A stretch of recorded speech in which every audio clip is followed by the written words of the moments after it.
This is...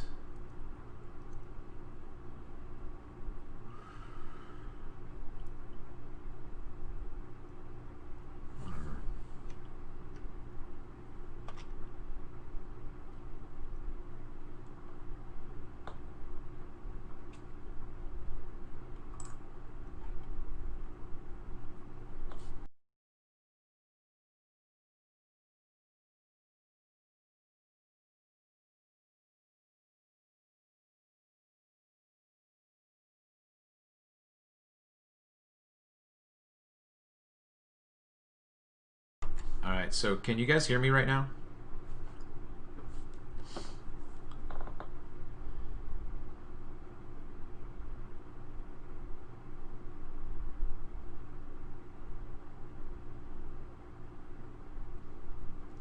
Alright, so can you guys hear me right now? Alright, I guess you can. What the Smurf ever I was trying to do, I was trying to, whatever. Okay. Alright, let's get some solfeggio going. See, now my hotkeys are not working. Why aren't my hotkeys working? Give me a second, get some music going. Solfeggio is open. Solfeggio is muted. Alright. I'm gonna go on silent, I'll be right back. Let me just try to...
Alright guys, let's get this party started. Where is everybody? I got an open panel. Hoping to see FlatterDay take a jump in here. Rob King, SE. Where's No Name? Okay guys,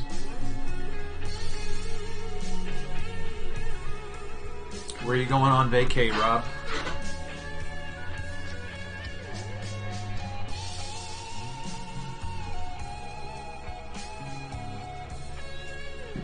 That must have been Cleary's video, Alibi. Or no, I guess I was talking to Stingray yesterday. Yeah. So yeah, Danny, we can start now. Why don't you join the panel, Danny? Join the panel.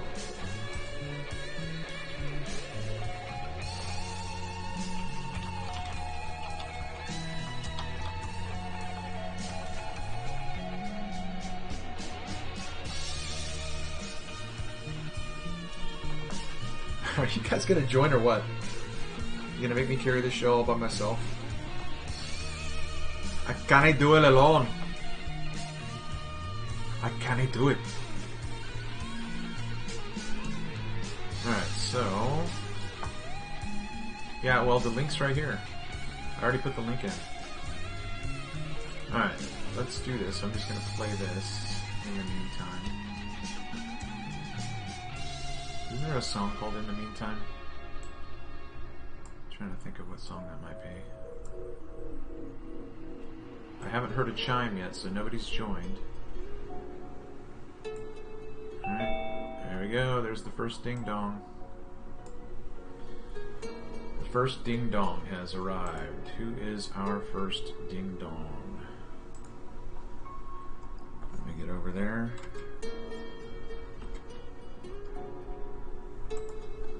Brian Leakey. Brian Leakey's going to join the show.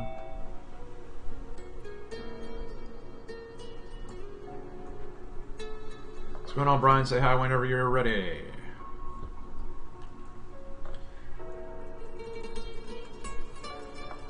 Brian can say hello whenever he's ready. You got to work out your audio on your side, Brian, because I don't have anything to do with that.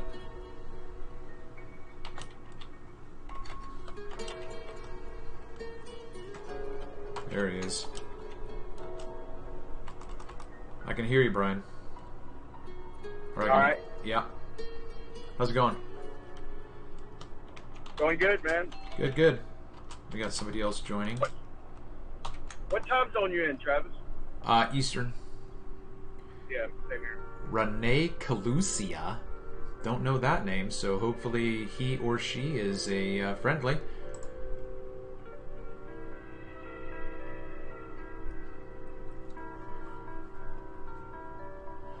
What are you doing today, Brian? I just went and sold a patio, and I'm about to jump out and buy some honey right here at this guy's stand, and then I'm back on the road heading home. Got a birthday party for a grandbaby later, and a little time to chat. SE joining the show. Renee, can I get a mic check from you, Renee, please? Sure. Can you hear me? I can. Hi, welcome to the show.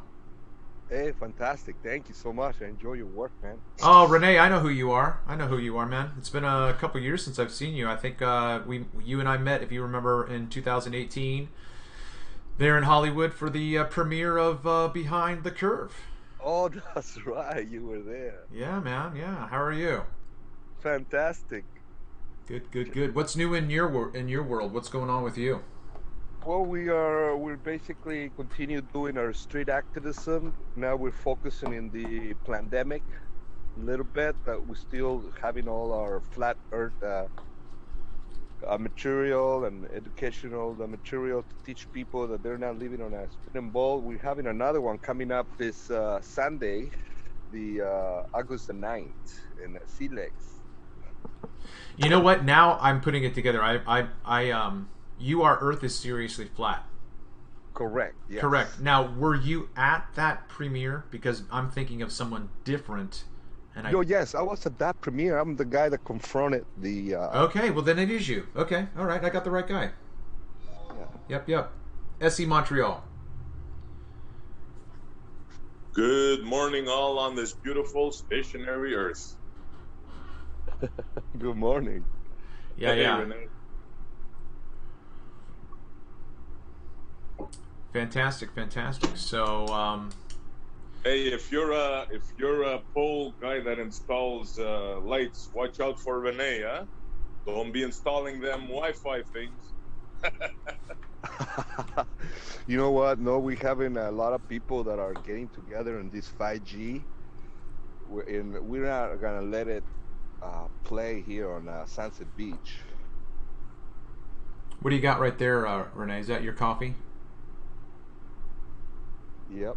Yeah. No, this is not coffee. This is a actual compass. Oh. I'm just doing some measurements of the sun. Where does it appear in the morning? See, when the sun appears in the morning, logic will tell you that if it appears right there at 60 degrees in the morning, the opposite will be 240. But the sun doesn't set opposite. If that would be true, then we're spinning, but it doesn't. The sun is not going to set at 240 today.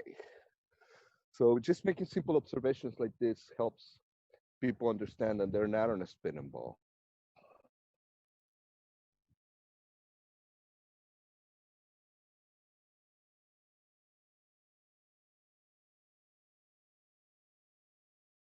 Yeah. Don't the sun rise at 90?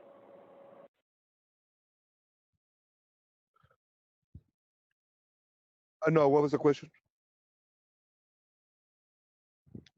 I thought the sun rose at 90 degrees.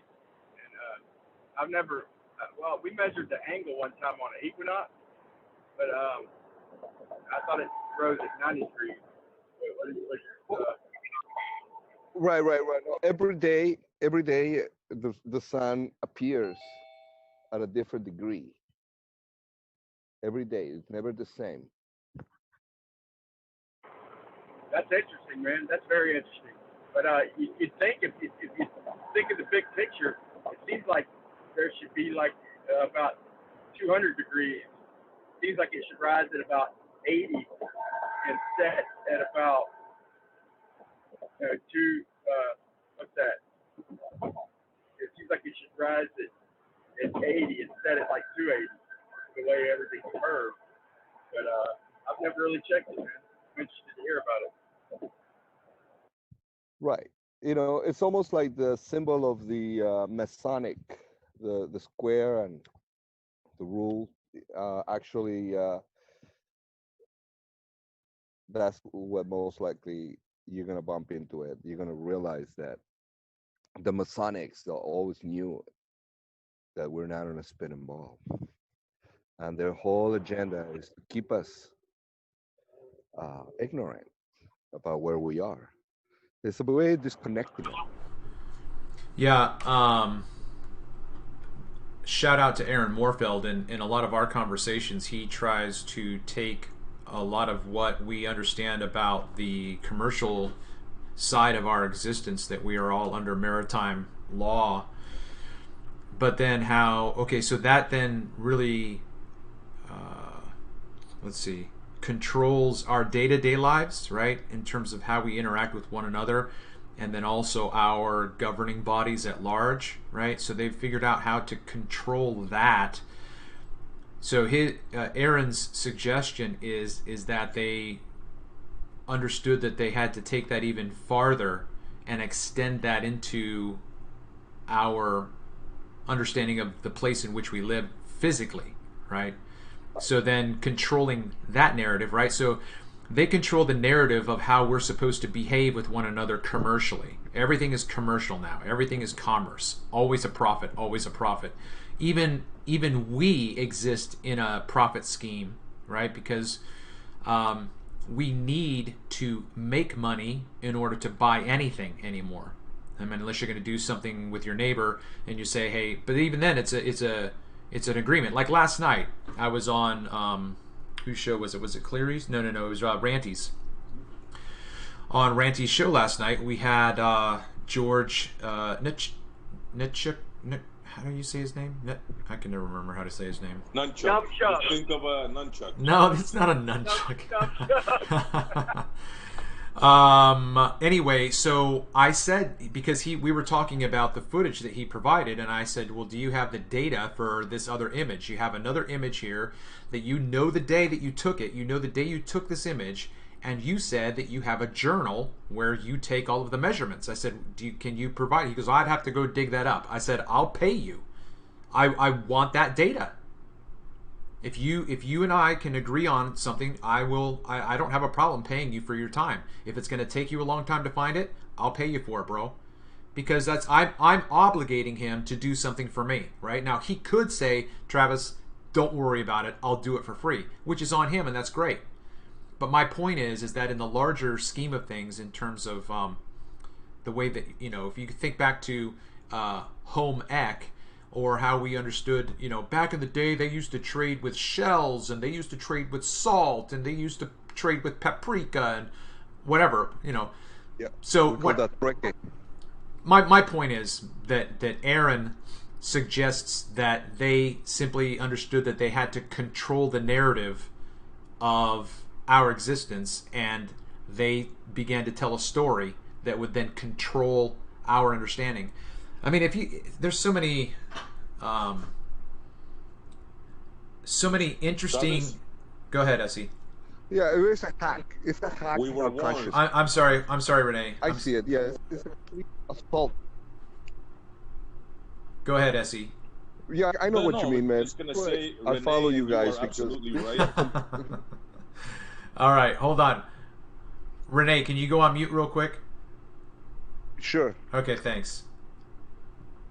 Okay, No, go ahead. sorry, Renee. We spoke over each other. I just merely wanted to say that we were warned about the industrial military complex. Was it Eisenhower, I believe, that warned us? Yep. And it has come to fruition. We are run by companies. It's as simple as that. And my prediction is George has no intention or no way to give you what you request, because you hear him hesitate when he's like a used car salesman, if you ask me, who's good at math. And he hesitated and commit. He did not want to commit himself at all. But maybe I'm wrong. Maybe he will give you that. But Travis, if he doesn't, I'm going to go out instrument. And you don't got to pay nothing, but I'm gonna get some of this information. It's gonna take me a minute, and I'm gonna try and start here next weekend, and then just extend it on out to some observations within a few weeks, and that'll be some great information to have, man. Yeah, no doubt. Okay, Renee, if you want to follow up, do you remember what you were going to say? Yeah, that's correct. We are actually completely lost. I know what the other gentleman was saying, that all the companies are invested into switching our paradigm so we can go into their whatever future they want to take us. Like, they want to now vaccinate us. They want to blanket the entire world with 5G, and it's a complete assault in our connection with the dome firmament. I feel that they're trying to change the DNA and to break severe the connection that we have with this the dome firmament. I feel that. For example, your name. What's your first name, by the way? Let me ask. Travis. Travis. Your name has nothing to do with who you are. Your name is actually your birthday. So when is your birthday? April 28, 1972. Okay. Also, thank you for. And now I will know who exactly you are. If I check your astrology chart, that's exactly who you are by following that guide, the stars. And for example, I'm October 2nd, 1965. And if you look at that chart, you will see exactly who I am. And that's what they don't want us to really embrace. And that's why they tell Libra? us. What's that?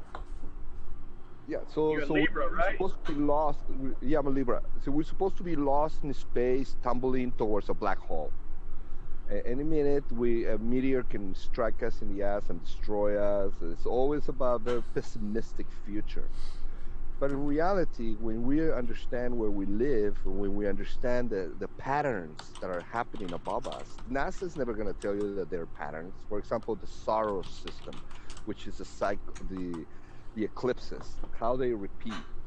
And there's a pattern of how they repeat every 18 years, 11 days, 5 days, how 5 hours, how beautiful. They're splitting time, and it has to do a lot with the periods and what period are we on. And there's a book called All Past Time back in the 1894, and that it shows these patterns. But NASA has never come out with an actual formula to explain those patterns. They don't even mention the patterns. That's funny he said that, man. I just researched that, Travis. And he's right, and that's how they do the predictions. And wherever you see an eclipse, and what he said, 18 years and like 11 days, you can bet the ranch that you're going to have an identical eclipse. And their model does not predict that cycle. If, every 18 years, that's something else, man. That's good stuff there, man. Funny you said that, Brian, because I researched that too. And apparently there's like 40 Soros cycles going on at any particular given point on Earth. A lot of people are not aware of that. Yeah, I can imagine that. Repeat. I heard SC talking about it. That's what made me research it. So shout out to SC Montreal. Let's hold on just real quick here, gentlemen. Ali, can you check in? Is this Ali B? Ali in the house. Hey. Yeah. How you doing, guys? Oh, we're doing fantasticer now that you're here, man. Save us. Oh, what's up, Mr. B? How you doing, guys? Happy FlatterDay. Yeah, that's right. FlatterDay night's all right for fighting. I totally forgot it's Saturday. Man, this whole week for work for me has just knocked me off my clock. So I totally forgot that it was FlatterDay. So check this out, guys. Before Ali says something, I wanna finish off on the Soros cycle. Go ahead. So check this out. What they're telling us to believe now. We're traveling at 4 million miles an hour. At 11 different vectors, approximately, but yet we have a Soros cycle that resets every few years. What's wrong here, gentlemen? Nothing is wrong. Listen, it's the celestial locking, okay? Yeah. I'm just saying. No, I know. I'm just teasing. It's the whole thing, right? It's the whole great scale negator. You can't see the moon rotate because it's spinning just at the right speed and blah blah blah. So then it's you've got the the tide, right? The tidal locking. So I've just extended that out to the entire celestial clock. The reason why it resets is because it's just a greater expansion of the Coriolis. Everything is locked in. Travis, there's nothing in their model to suggest. There's nothing in their model to suggest any kind of cycle like that. Okay, you got the sun, the 1 year orbital. You got the 28 days lunar with the moon, and there is nothing to suggest any kind of 18-year pattern. So anytime you mention that to them, you'll get obfuscation and cannot compute. Try this next time that happens, Brian. Tell them, have you heard of the Antikythera mechanism? Oh, yes.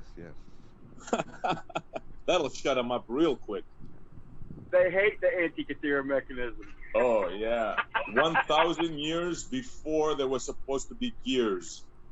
1,000 years before there was supposed to be gears, the ancient Greeks made a computer that predicted eclipses, the sun cycle, and also the Olympic Games every 4 years, believe it or not. Listen, guys, listen up real quick. So many of these nuances in the construct, in the matrix in which we live, are designed to keep us so busy that we cannot produce those kinds of machines again.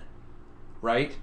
I mean, imagine exactly. It. Right? Imagine it. Work, home, sleep. Work, home, sleep. Right. That's what they're banking exactly. on. Right. So, I mean, just think about the fact. I'm not saying by any stretch of the imagination that farming is easy, but once you get your farm up and running, it's just a matter of preventative maintenance. Right? you've got to work your ass off for a couple of years, but as soon as you get the system going, you're going to have time for relaxation. You're going to have time to investigate how to perhaps create a better irrigation system for yourself, or whatever it is. But if we had that kind of recreational time or investigative time, we would think about. It's just amazing to me. Let's get a check. You're right, man. I got a big old garden. They it's like they gooseneck. They bottleneck all the geniuses into astrology, and to further indoctrinate most of the mathematicians and the weirdos, geniuses. No offense, but and then they change the clock to 12 hours. That's the first step right there. If we had our clocks like a 24-hour, people would have caught on. The sun going around 24 hours, Yeah, I agree, Trevor. Yeah. Rob Keane, if you want to, I'm sorry, Renee. I'm sorry. Just going to get a mic check on Rob Keane if you want to, Rob.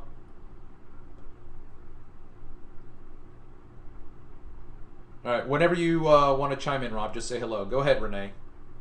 Yes, the time is very important, because actually when you start paying attention to the transit of the sun is moving at exactly 18 degrees every 72 minutes.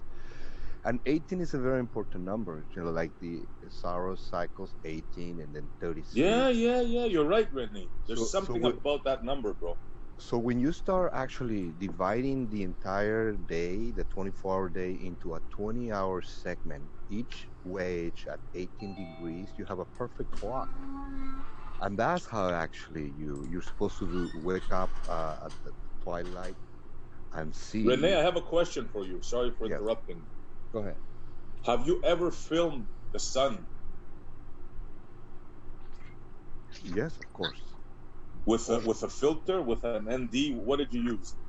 Oh, you just no, not filming with the filter, just like that. I got a welding mask. With a welding mask, I can see it. Yeah.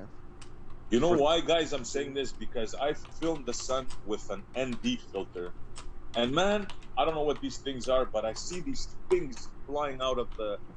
At first, I thought they were flying out of the sun. Then, closer to the camera, I see them flying all over the place. Now, they're probably artifacts, but I want to get a second opinion if anybody else has seen these things. It's mosquitoes. It's mosquitoes. I don't know, man. It's freaking me out, bro. Yeah, I seen it flickering too. Not flickering, Renee. It's like these white things shooting around. Like some of them are really? balls. Some of them are like they look like little wing-shaped things. Others are clusters. I don't know what the hell that is. I filmed the sun twice, and I keep seeing these things, man. Well, what I recommend, yes, to go do more research, more observations on that. And right now I'm concentrating more interested on following the perfect cycle of time, the organic time system, which is a 20-hour system, and every 72 minutes you're supposed to do 72 minutes of contemplation, which is visualization. Yeah, good on you, bro. I was just wondering if anybody else has witnessed these things, man. I haven't, man, but I'm gonna look for it now. Now that you said it, I'm gonna look for it. You know what? It's like we almost have to use a different math, like that base 9 system or something, because to figure out the time to get it right. That's interesting. You said the 18 hours, but we need to check in. I think I'm gonna check into some other math, because I mean the way our system has so many infinities, and we know that's considered it's false. Any kind of equation where there's an infinity is a false equation. Oh my God! I'm gonna check into the base 9, man. Yeah, listen, I was just doing a little bit of research on, I can't remember what it was, but the infinity thing came up, and I watched this video of this teacher teaching 5th graders about infinity. And I made comments. It's been a couple of months, so I have no idea where the thread is right now in terms of progress. But I could not believe the wizardry this guy was spelling on these 5th graders, because he was talking about concepts that I had to pay attention to. I mean, I had to follow this guy, and he's telling this to 5th graders, and he basically told them what they knew. So he didn't ask. So I've taught high schoolers and middle schoolers, and I always got into trouble because I fell behind on my lesson plans. And one of the reasons why I fell behind was because I generated discussion. So I would ask a question, and Billy Joe Bob would answer the question, and I would say to Sally Sue, "Hey, Sally Sue, do you agree with Billy Joe Bob?" "No, Mr. Finley." "Why not, Sally Sue? Tell us." And then she would evaluate him, right? But this guy didn't do that. He would just say, "You understand what I'm saying, right?" And then he would go on, right? So this whole infinity thing is a huge wizardry magic spell. Real quick, I've got somebody who joined on iPhone. You want to say hello? Let us know who you are. Yo, what's up, Travis? This is Japheth. Hey, what's going on, Japheth? We meet again for the first time. Yes, sir. Good to have you. Good to have you. Again, gentlemen, I know that there might be an opportunity for us to talk over if we say something at the same time, but please feel free to speak up whenever you've got a brainstorm. So let me do this. I want to go back to a question in the chat. Danny D, our resident troll, but he's a good guy. He's a good guy. He's not caused any trouble. He just keeps pestering us. He says, "Why should you feel speed anyway? Shouldn't you guys have to prove that? What does speed feel like?" Gentlemen? Is he serious? Well, let's go. Take him to task, SE. Tell us what's going on, man. Okay. Let's start with the rotation of the Earth. The rotation of the Earth at the equator is 1,054. So you're telling me, Danny D, that if you're standing at that spot, that one particular spot on the equator, traveling at 1,054, you think you're not going to feel that? Really? Well, I'm going to train, plane. I'm going to play devil's advocate with that SE. And again, so basically, I would say that all you've done is restated a claim, right? But he's asking, what does speed feel like? Can you maybe try to develop that idea? What does speed feel like? Sure. I know what he's going to say. He's going to say if we're moving at a constant speed, we're not going to feel it.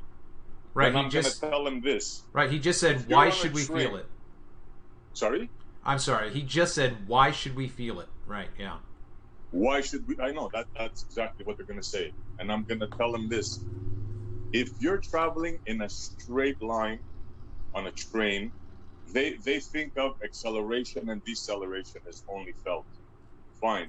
But how about the bumps on the train? How about the wheels on the train vibrating? How about you think you're not going to feel that, Danny? Have you ever been on a train and you haven't felt any movement? Not in this world, buddy.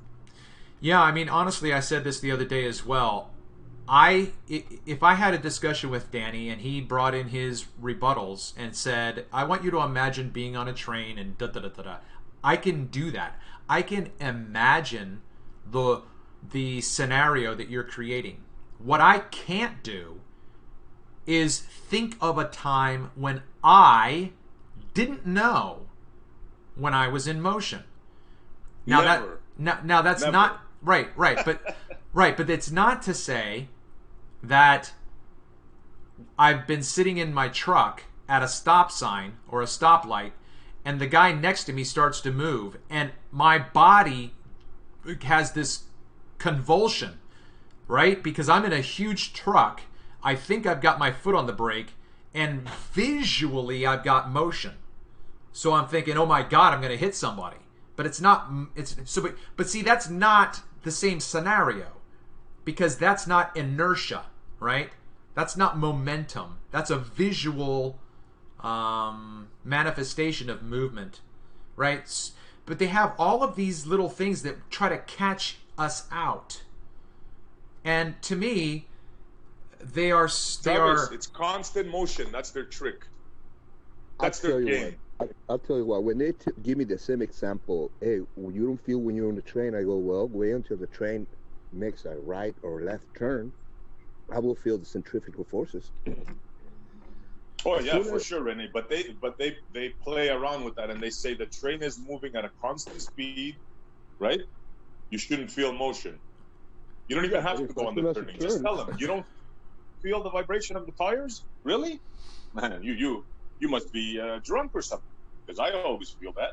All right, let me address this comment by Danny. He says, a train is on rails, and you can feel the rails. What is the Earth on? Right? So, again, this all goes back to a major premise that has to be proven. You can't... Easy. I have an answer for Okay, it. just hold on. We'll get to it. Okay, so I made some hats up one time, and on one of the hats is, you know you're spinning because you can't feel the spin. Okay, so Danny's premise is, you know the Earth is spinning because you can't feel it. Right? Of course, that makes perfect sense. Okay, so... You know it's fake because you know it's real because it looks so fake, right? Right, but to ask the question, what is the Earth on, you're already assuming something before that. What is it that you're assuming, Danny? That the Everything. Earth is That the Earth is a ball and that the Earth is spinning. Yeah, or that it's... But I'll go with his assumption if he wants, Travis. I'll play with him. Sure, but here we go, right? So this goes back to the chicken and the egg. So Danny, my question to you, Danny, is this. Which came first? The observation and measurement that the Earth... Oh, how can I say this? I guess, yeah, that's it. Yeah. So, which came first? The observation that the Earth was spinning, or the idea that it was? Because if you begin with the idea, right? The idea then is motion. Well, I know that when I'm in motion, I feel things.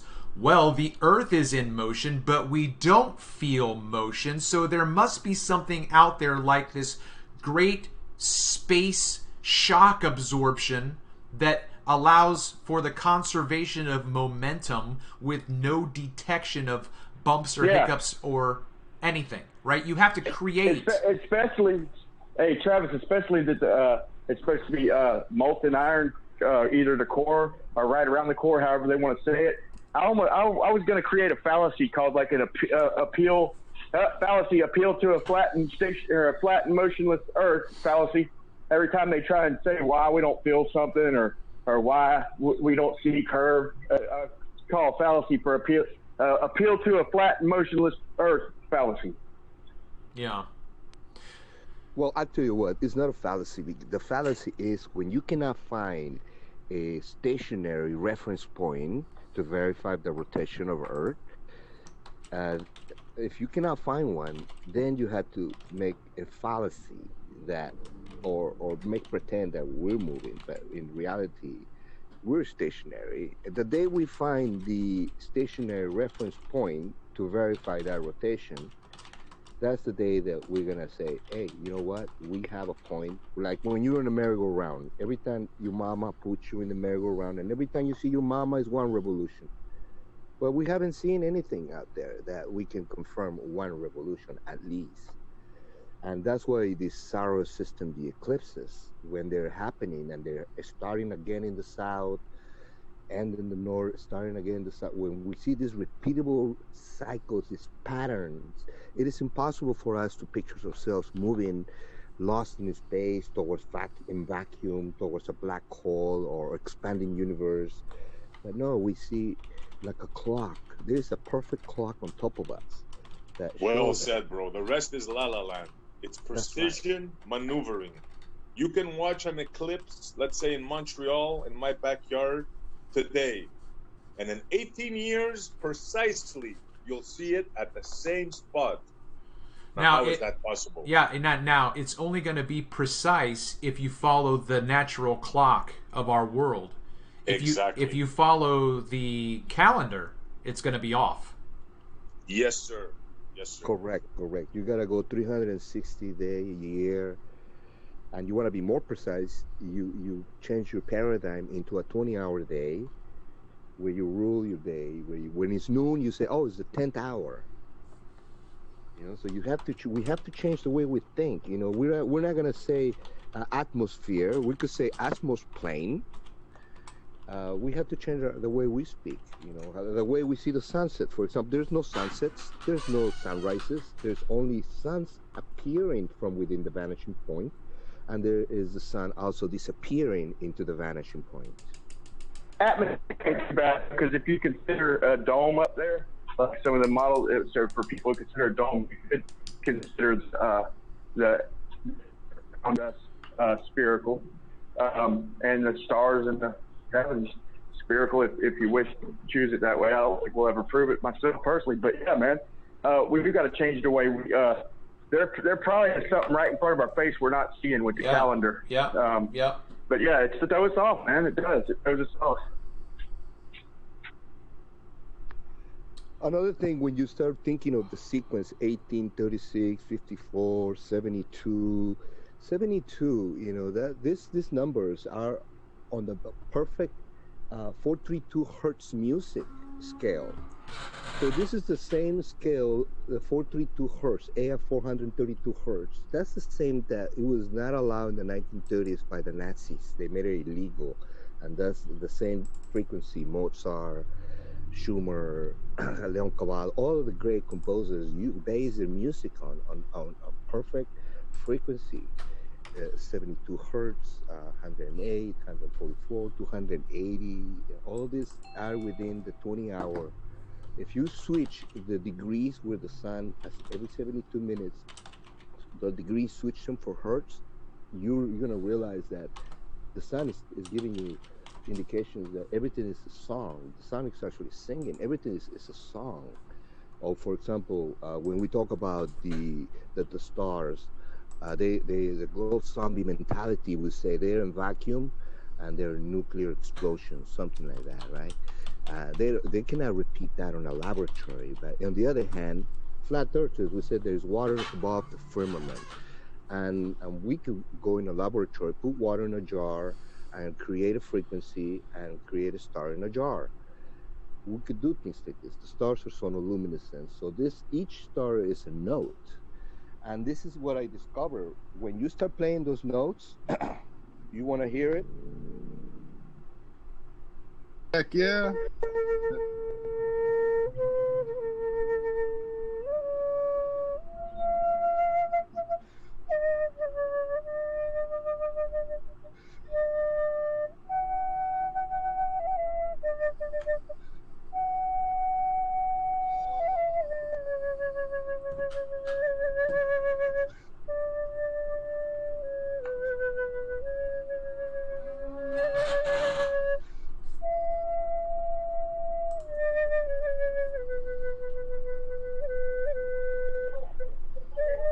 Bravo, buddy, bravo.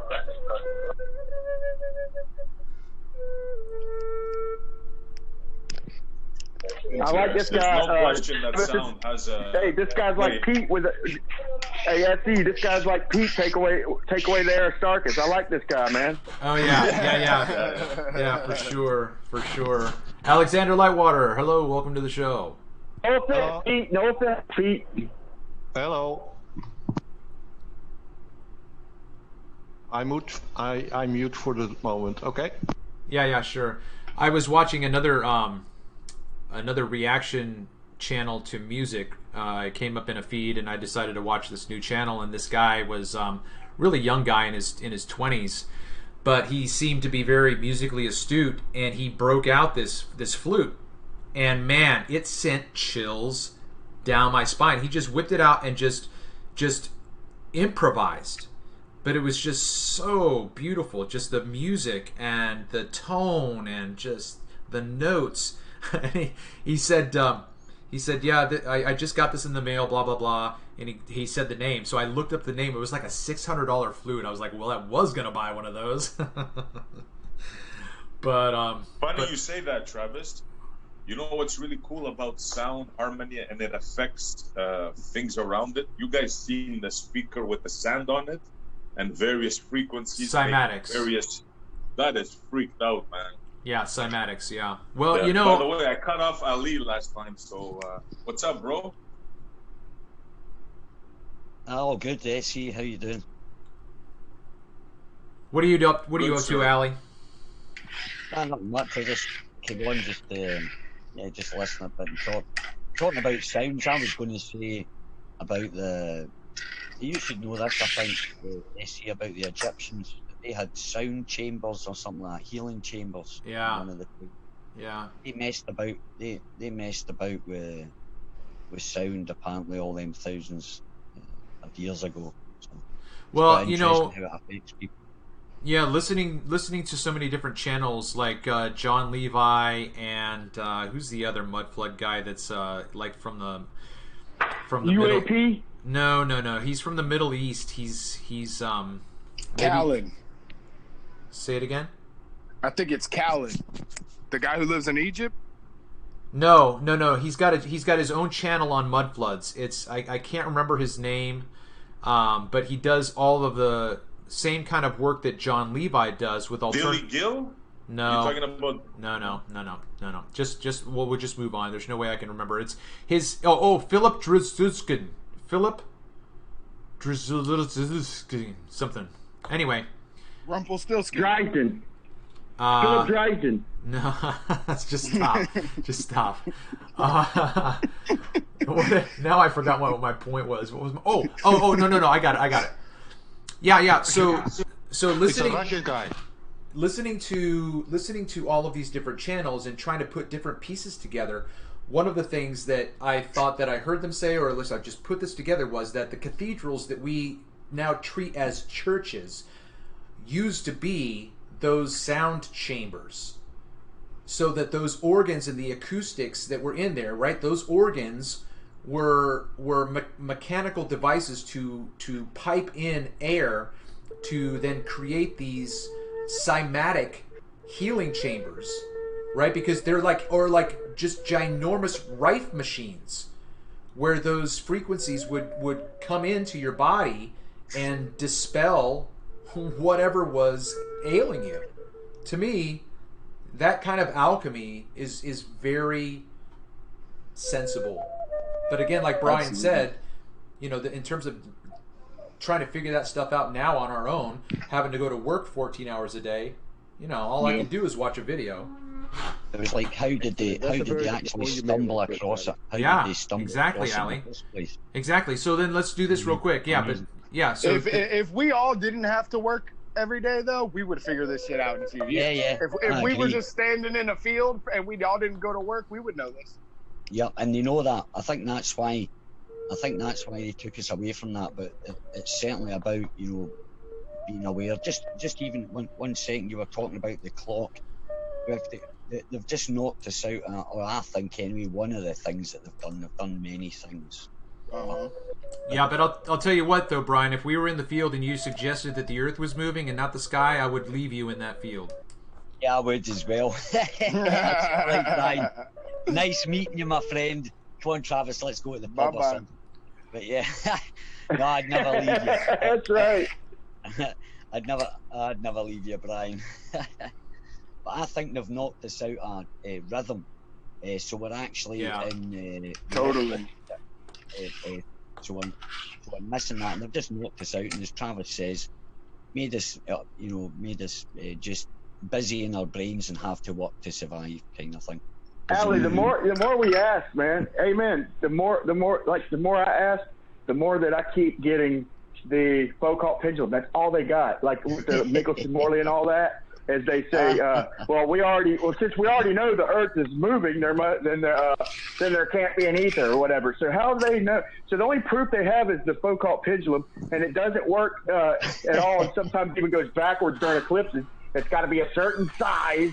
You know, and then you got to have the math to accompany it. I mean, is that really all they got? They're basing because technically that is really all they got. Well, I was thinking about doesn't stand. I was thinking about this the other day, and you just reminded me of it again by mentioning the Foucault pendulum. Like, there could be a small scale of that made, so that we would have a rotating surface. Although it's not the same because it's linear and not curved. But whatever.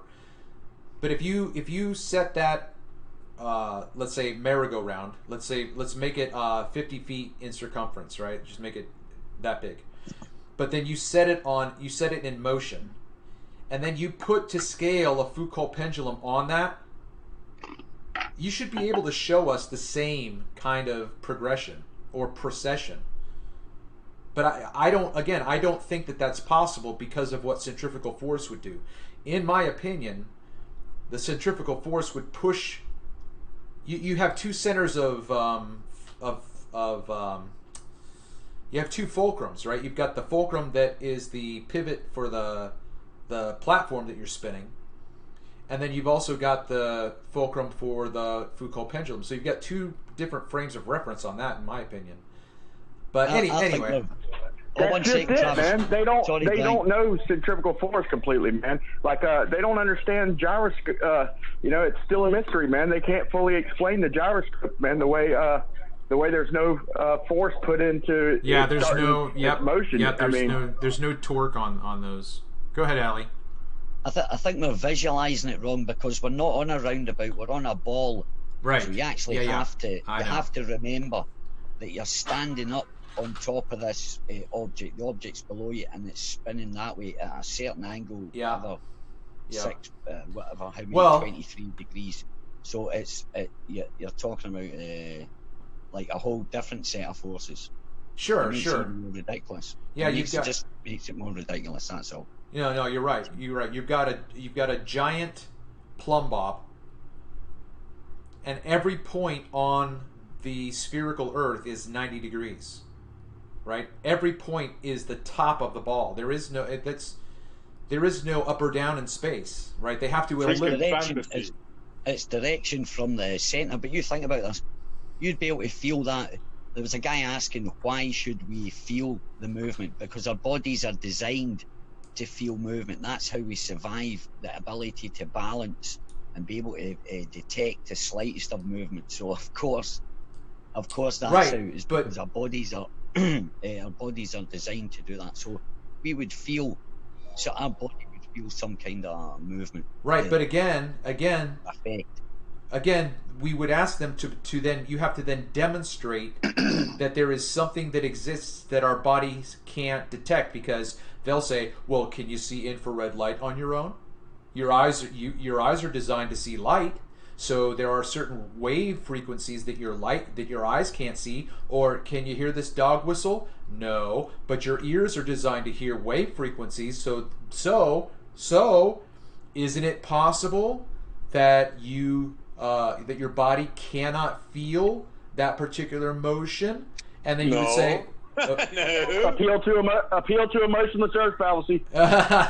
Yeah. So right. So then again, the burden of proof then says, okay, you now have to prove that there is a limit to our ability to detect. Like, show me where you've made these measurements from just basic inertia, right? Just changing my direction right now. I can detect that. Okay, put me in a car. Okay, I can detect that. Okay, put me in an airplane. Okay, I can detect that. So show me each step of the way that you got to the point with a human physiology to where you finally got to the point to where you said, okay, we have motion and we cannot feel it.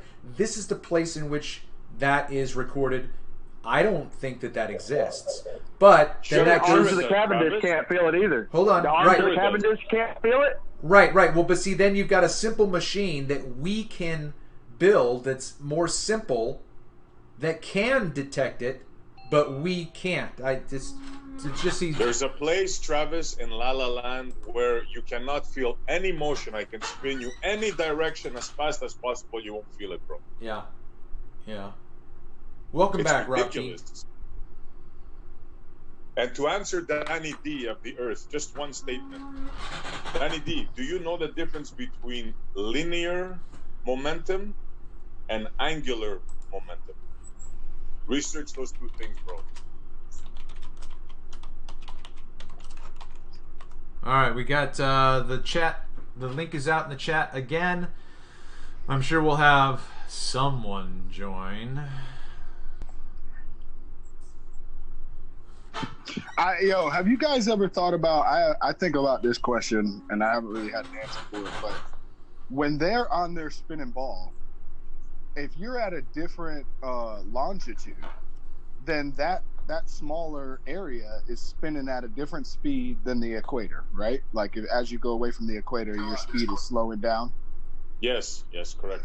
As you travel north or south, your speed is supposedly decreases. Yes. So how do you, on an airplane with conservation of linear momentum that they say, how do you take off from one airport going 600 miles an hour and fly to the equator where the airport's going at a different speed? Oh yeah, we've told them that before. They come up with ridiculous excuses.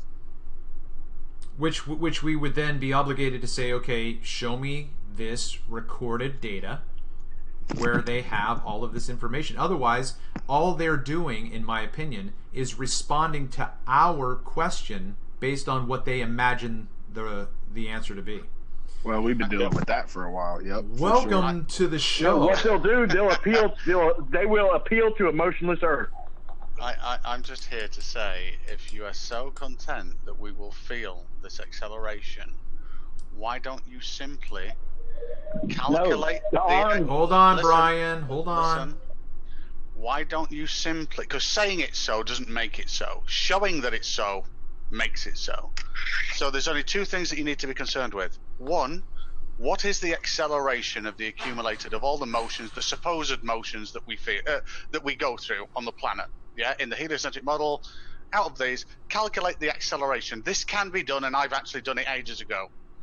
And then look at studies for human acceleration detection. What is the motion that a human can detect?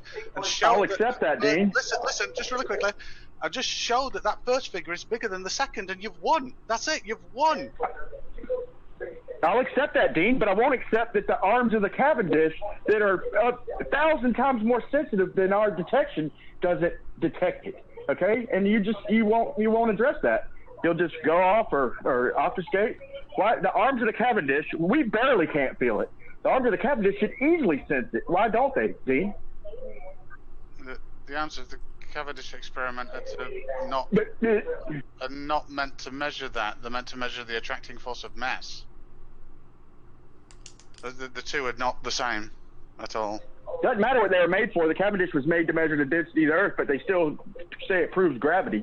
Okay, so I say it proves the Earth is stationary. No, it proves gravity, but it's nothing to do with the. Okay, so there's two different things. It does, buddy.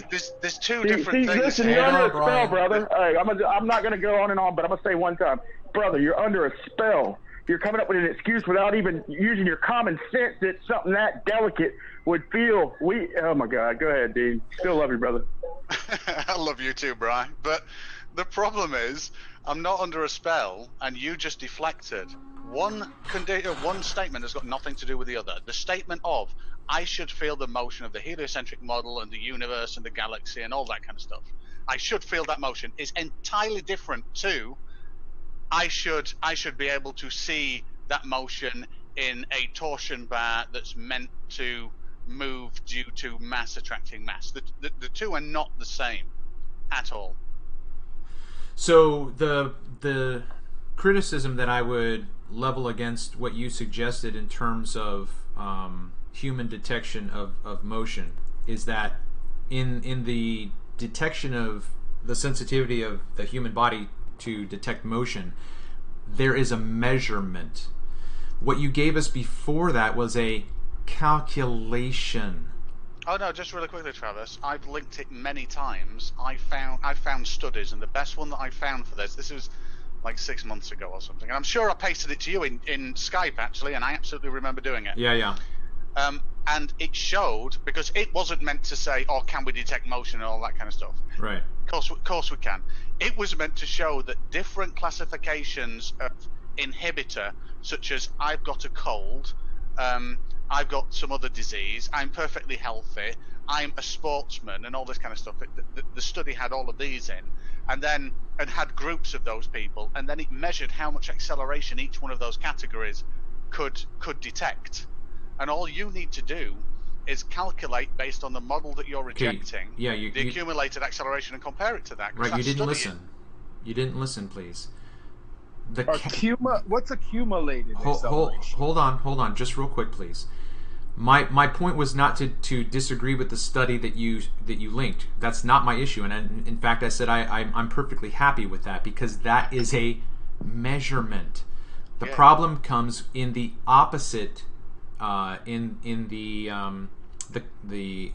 opposing calculation that you then say, if you want to calculate all of those speeds haven't been measured, Dean. Those are calculations. Those are simply numbers that have been arbitrarily chosen to represent those kinds of different vectors that are allegedly. Okay. Yeah, I get the argument. So there's two points here. One is, if it is your contention that human beings would not feel the accumulated acceleration, in other words, the multiplication and difference over time of all vectors that we move to come up with an acceleration over time, which is a per second number. If the argument is not, hey, we should feel that, then I'm fine with that. If the argument is, I don't know how to measure all of this, how would we go about measuring? That's completely different, and that isn't what I came in for. But they're two very different different arguments. Yeah, but you're talking hypothetical, bro. Hey, it's Renee, all hypothetical. How you doing? How you doing, Renee? How are you? Yeah, not too bad. All of those numbers the spinning balls doctrine give us is all hypothetical. To some people, yes. To others that measure it, no. And that's why we're here, because we're finding different numbers. We're finding out that the sun, as well as we could say 15 degrees per hour, we could say 18 degrees every 72 minutes. We use different base numbers. And what we see in that we have more correlations with our numbers.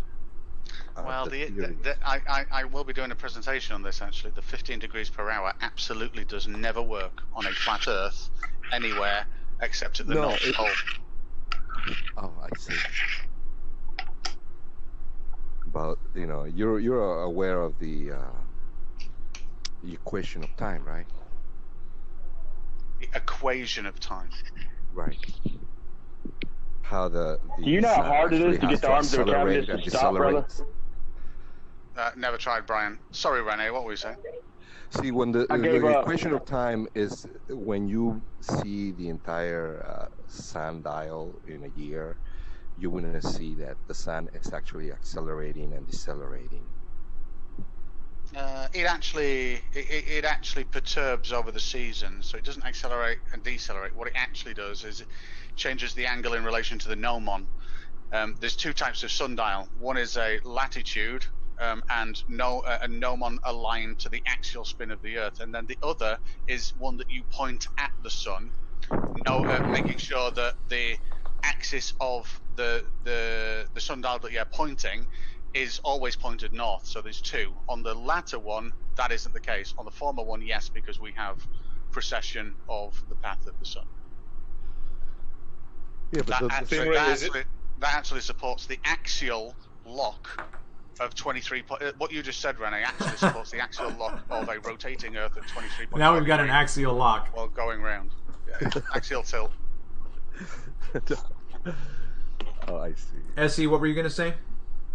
I was going to ask Stingray, is it your contention, Stingray, that all these motions that we're feeling, they're always constant? There's never any change in them? No, always absolutely not. Well, I've heard other planet Earthers say that, and they are absolutely wrong. They are wrong. Right they every single one of those motions contributes an acceleration. Hello. Now, like I said, thank you for being honest. Now, we don't feel that. Right, because when you add them all up, and I did this about 6 months ago, when you add all of them up, and then you look at that study that I linked Travis, and I'll find it again, I'll show it to you as well, I see. When you add them all up, they don't come to a figure that a human being can recognize. Not even the sportsman that was in that, the hyper healthy sportsman that was in that study. I can't remember whether it was he or she, but they couldn't detect it. They couldn't detect that figure of acceleration with all. Bro, if a gnat farts, the arms of the Cabbage apparatus move. If a gnat farts, I mean, they got to do everything, man. And you're trying to tell me that they can't feel it? Why are you ignoring that point? Okay, let me hold on, Dean, real quick. Different things. Hold on, right. So, I hear Dean's criticism of what you're suggesting, Brian, but I'm trying to understand what maybe I'm missing, because I tend to agree with Dean's criticism of you. That is that the Cavendish is set up in terms of what? Sorry. Go ahead, Renee. So the gnat has to fart. So the gnat has to fart in a certain direction, then, right? No. Okay, hold on. Okay, yeah. So, okay, Brian. What is your understanding of the detection that the Foucault pendulum should be able to detect? I don't understand what your connection is. No, I said the Cavendish, bro. Oh, Cavendish. I'm experiment? thinking Foucault. Yeah. Okay. No, that was Cavendish my. is so hypersensitive. It's almost impossible to get it to stop. And they say if a gnat farts, it senses motion. It's made to sense motion, like just barely, because it's trying to detect a force that ain't there. So it's so sensitive, and the trick is to get it to stop. And that's why people can't do it, because nobody can get it to stop. Every now and then people get it to stop. They put enough effort into it and then the right calculations and all that. But they're trying to say, I can't feel the earth. That's fine. But if you're trying to tell me that a gnat fart can move that Cavendish Okay, hold on, but, Brian. Do you have a citation for this farting gnat?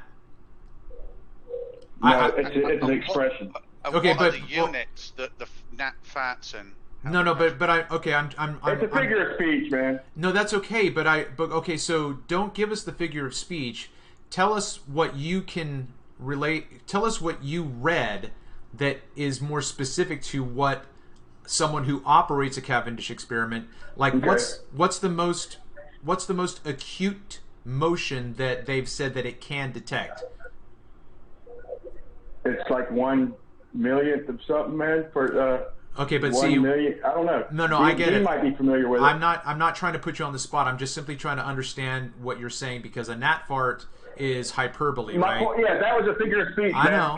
That was just like it's a common sense argument, man. Okay. It's not right. an exact argument. It's just I'm trying to appeal to his common sense. Okay. And that's what I heard. Is I heard him say a gnat fart. I think it was Blue Marble or somebody saying, that Okay. one of them Right. said that if you can't be anywhere near it, if you even walk by it, Yeah. it starts moving. And Yeah. they say if a mosquito farts or something, it's just a figure of speech. But Okay. the point is it's super ultra sensitive to movement, and it has to be to try to detect a force that ain't really there, or that might not be there.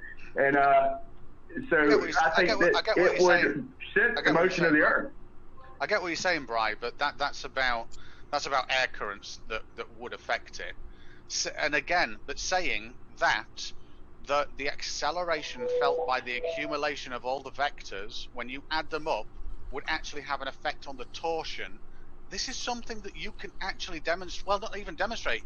You could just take our model, calculate it, and then actually get someone to calculate the motion on the torsion bar of what would be there, and actually say, hey, look, this should make a difference. You don't have to insinuate or speculate. This is something that you can actually demonstrate. We're big on math and calculation. You could do it. All I need is common sense, brother. It's you do the math, it's gonna be lopsided. But I'm sure you'll find a transform to make it work or some shit like that. There's always an answer in your model, brother. How does the gravity in the Cavendish experiment of the two balls attracting each other overcome the gravity of the Earth? They don't. So the Earth isn't pulling them down at stronger than it's pulling them together? Absolutely. Well, wouldn't that force of even pulling downward on this torsion bar cause something to move a little? You're not that's why you measure the force laterally, not accumulated downwards. There is nothing pulling that torsion bar left or right, but it could be a gnat farting in air currents, which is why you need to be very, very careful.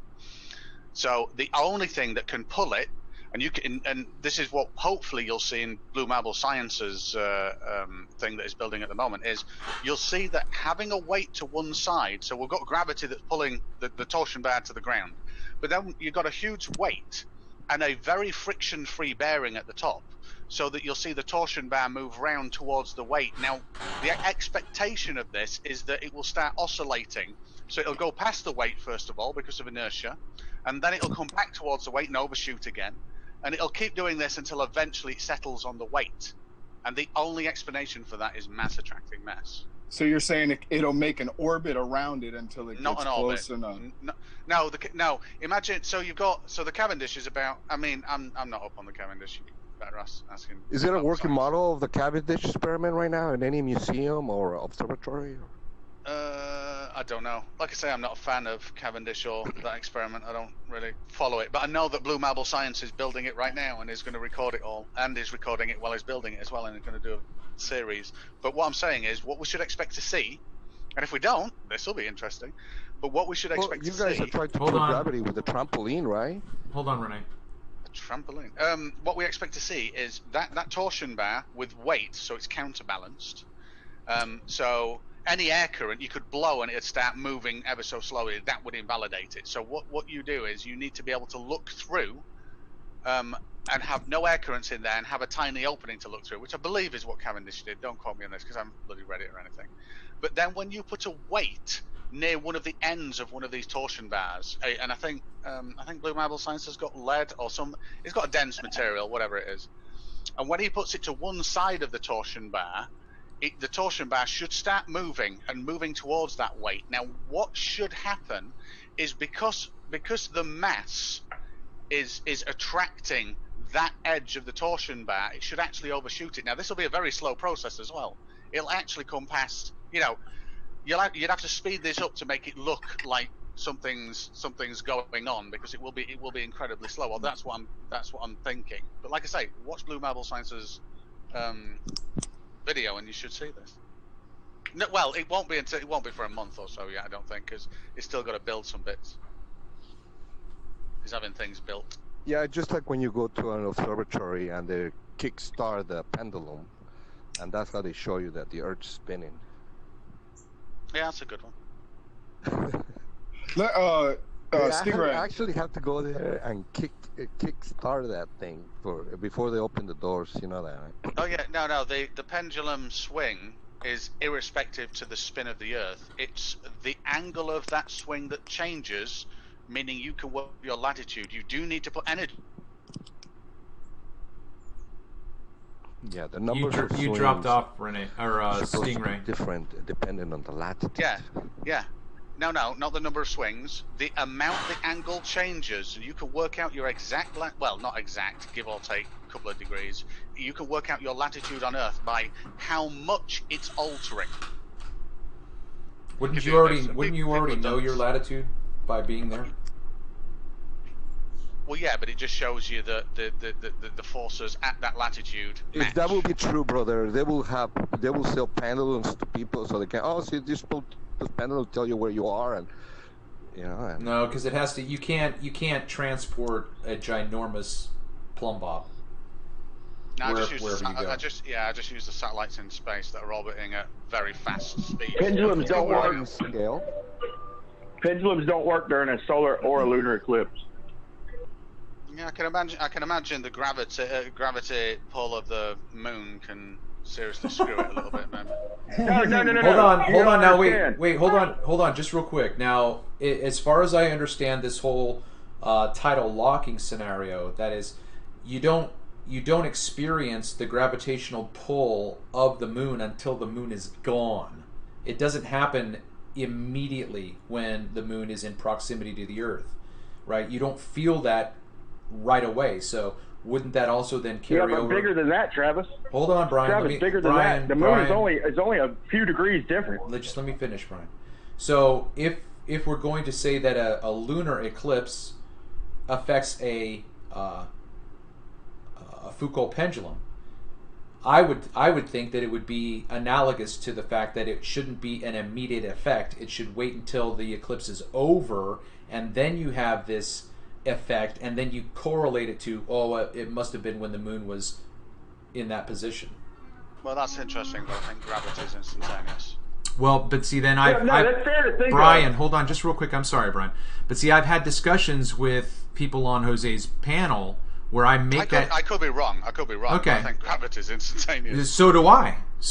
But I've been countered by the fact that no, you have to wait until the moon is gone and then it drags.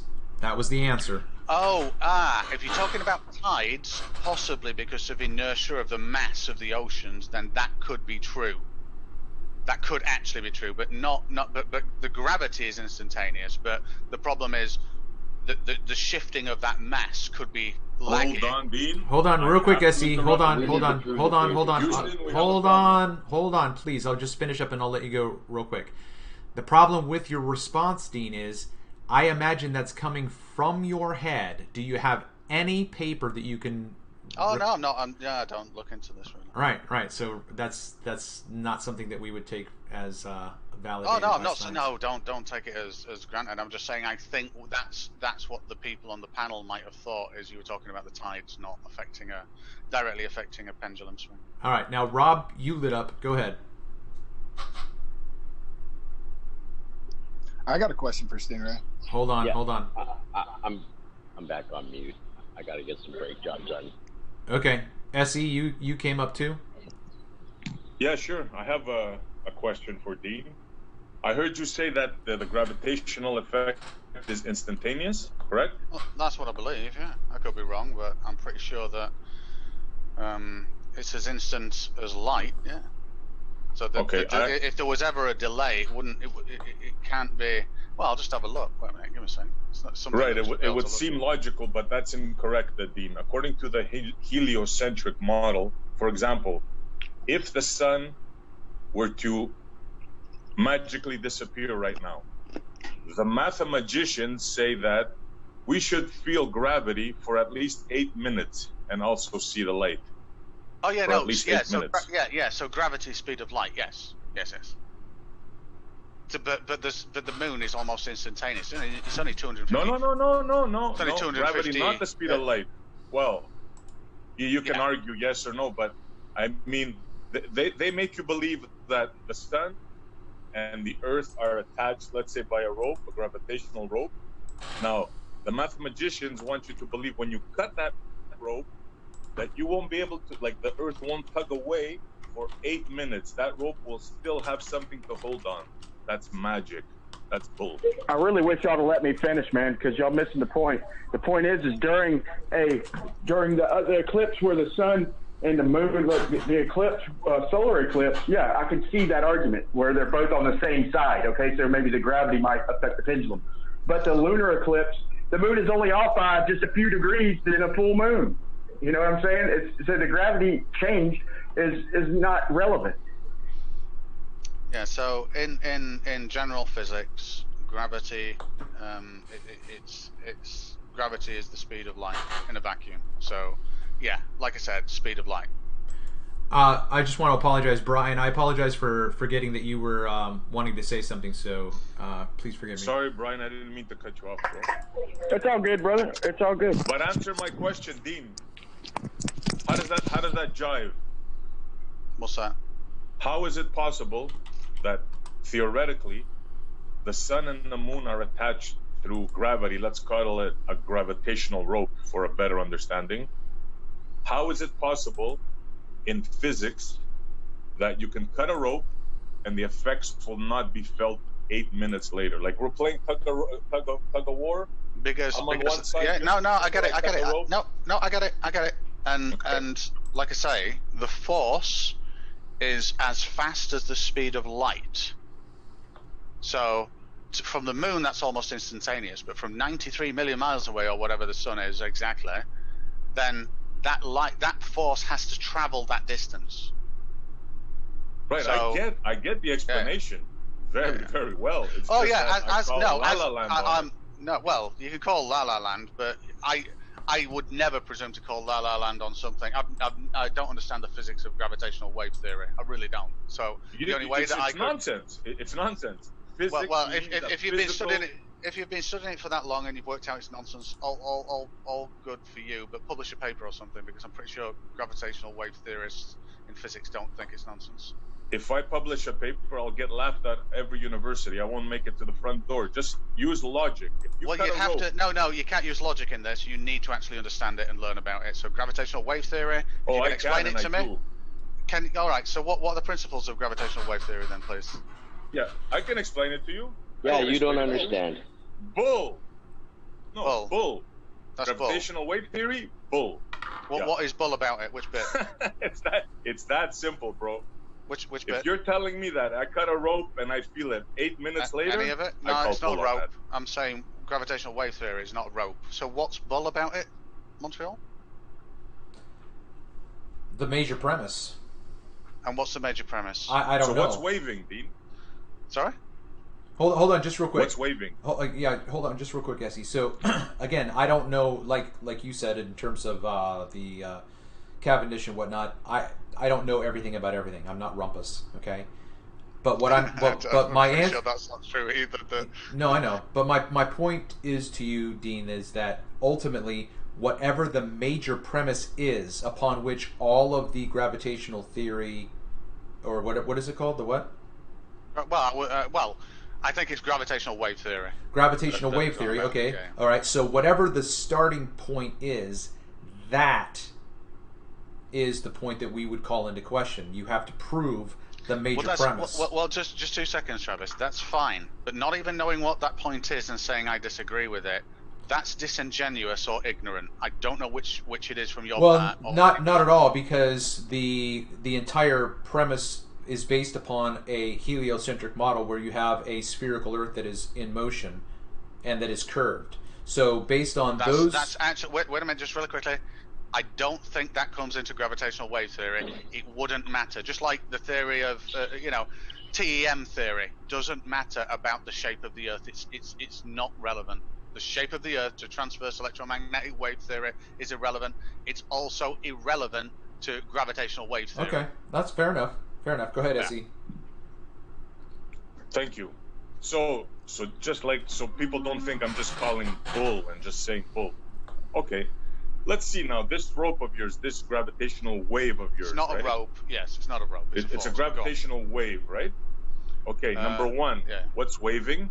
And number two, are you using the Newtonian concept here of two bodies attracting each other, or are we using the Einsteinian where there's a well and magic goes around? Well, I don't know enough to comment, but in speculative ways, this is all general relativity. And when you say what's waving, that's a child's response. My router, when it's transmitting Wi-Fi to me via oscillation in waves, is not waving at me, just like gravitational waves are not waving at me. That's common sense. That ain't childlike. That's common sense, man. Yeah, does my router wave at me? Does my router wave at me? Mechanism? Wave? What's the mechanism? What, of a wave? Oscillation, frequency, distance, I time. understand a radio wave. No. I understand. Those aren't the mechanisms. Those are the constituent elements. Okay. Yeah. What's the mechanism of this attracting force? What is the mechanism? No, I don't know. Like I said, I'm not a gravitational wave theorist, but I wouldn't say all gravitational wave theory is wrong because, well, I don't know. I don't know what the premises are, but they must be wrong because I say so. That's a ridiculous statement to me. If I ever say something is wrong, you ask me what I mean by that and demonstrate an understanding of it, and I will tell you the understanding of it. I won't say this is wrong because I don't want it to be right. I'll say this is wrong because of, and because of, I'll give you an example. Of. I'll give you an example. We understand how they say gravity works, and just like we understand how a star basketball player could dribble a ball and make a three-pointer. He'll explain it to us. Well, put your hands like this, you shoot it, blah, blah, blah, right? We get that. Now, if this professional comes and tells us, look, now if you spin 30 degrees to the left, lift up your knee while Saturn is to the west, you're going to go into another time zone, I'm going to laugh at him and call bull, right? This is the same thing. You're telling me something, a rope will be cut and I will feel it only 8 minutes later. That would be way more. That would be way more believable, bro. just really quickly, I haven't told you any of that, and that magic bullshit statement that you just did, that example, has got nothing to do with detection of gravitational waves at all. None. So where have you detected a gravitational wave, Pete? LIGO. Right. So they detected, you're believing that they detected something that happened 4 billion years ago, but yet we can't detect a gravitational wave from the moon or from Jupiter or Saturn? This is what you're trying to tell me? No, I didn't say any of those fucking words. You just made that up. But that's what it is, Dean. What? This gravitational wave, where did they detect it from, sir? I think the one that they detected, and again, I do not know this, so I don't say this with certainty, but I think they detected it from a supernova, and they measured it at both ends, and they actually measured it on more than one array, and it was also detected by another facility, which actually I thought it was a black hole.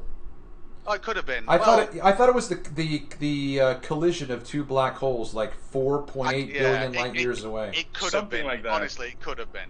I thought it was two quasars joining each other. I thought it was. No, give up. We could all just look what it was. It was two quasars joining. I can't be asked. Some bullshit. Yeah. I can't be asked. This is what I call La La Land, bro. Okay, no. If you think no, that's fine. You can call it whatever you want. Everybody in the physics fields call this science. You can call it Fred. You can call it La La Land. It's not physics. It's another. Let me finish. Just let me finish. If you want to criticize it, I'm actually all right with that. You just have to articulate an intelligent argument that shows an understanding of it. No. It's an appeal to emotionless earth. It's like picking up another ant fart.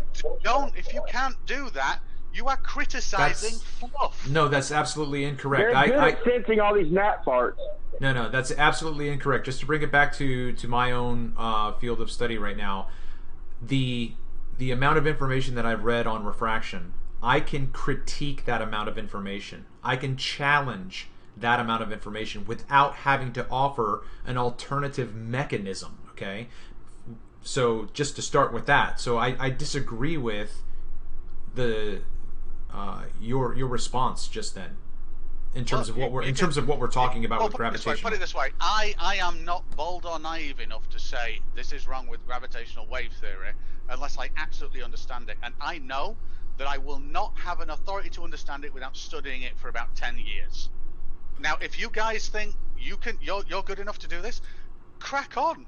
I'm not, and it would take a lot of study and a lot of learning. But crack on. But Dean, I'm not interested in it. Okay, so look, the amount of study that I've put into refraction shows me that the guys back in the 1700s did not have the tools to measure or trace rays, but they simply described what they were seeing. After that, there came developments of that to be a mathematical model. So that's what I'm evaluating. I'm not seeing anything different from a text written in the late 1700s to to Andrew Thomas Young. He's not saying anything different. The only thing he's doing is drawing pictures of waves that are curving. There's no direct demonstration. And you've been on the panels when I said, show me a picture of daylight bending down, presenting an image up. All you can do is say, it's right there in that picture. Look, that picture is doing it. I'm sorry, Dean. No. So the issue that you've got is you only ever see the intersection of light rays on a viewing plane. Now, whether that is a camera sensor or whether that's your eyeball and the rods and cones at the back of it, that's all you see. You never see the path that they took, ever. That's impossible. Then you can't analyze it, and you can't suggest that it exists. Let me finish. However, what we can do, and I've paid, well, not me, but a company that I work for, paid, I think, something like 18,000 British pounds. I don't know what that is in dollars. Probably about $24,000. For a university in London, and I forget which one now, to get a material breakdown. Now, what they had is they had hyperspectral analysis machines, which did exactly what you were just on about. So we listed substances. So we had milk beer glass, we had soap, just a whole. This was for a rendering thing, a materials rendering thing, you know, for computer graphics. With all these physical objects and substances, to say we want the properties for this for light simulation. Now, what they can do is they shoved it in their machine that costs an ungodly amount of money, and that machine can actually fire and analyze light, and it reads back the reflectance of the surface, the scatter coefficients, and the absorption coefficients inside the material. And it was also able to work out refractive index of the materials as well. So we got all of that, including every bit of standard thing as well, such as all the other things as well. Sure. Okay. Sure. Now, so, but that's directly measuring it, and we have. And if you go look now, I mean, this was very early on. Now they do this so many times, and they just publish it online for free. But back when it wasn't a thing, and these guys had the ability to do it, we paid a lot of money for that. I get that. I get that. But you're not talking about the atmosphere over 20 miles, Dean. That's completely irrelevant. Everything. I'm not looking through milk, Dean, or oil, or any other liquid that has viscosity. I get that. So when I say what causes refraction, and you say I don't need to know that. No, I'm saying you can't. Okay, listen, I'm saying that you cannot science that. Okay. Right. Okay. So just really quickly, let me finish this. So this is my critique of your method. You say I do not need to understand the mechanics. Did not know. I did not say that. I did not say that. You did this yesterday. You did it. Hold on. I'm sorry if I get it wrong. You did this yesterday, and I didn't challenge you because I don't want to get into arguments all the time. Okay. But I didn't say I don't need to understand, nor did I say I don't understand, okay? There are certain things that I can explain insofar as I see them. I'm telling you, on my own, if you're asking me to explain the mechanics of what I'm suggesting, I can't do that on my own.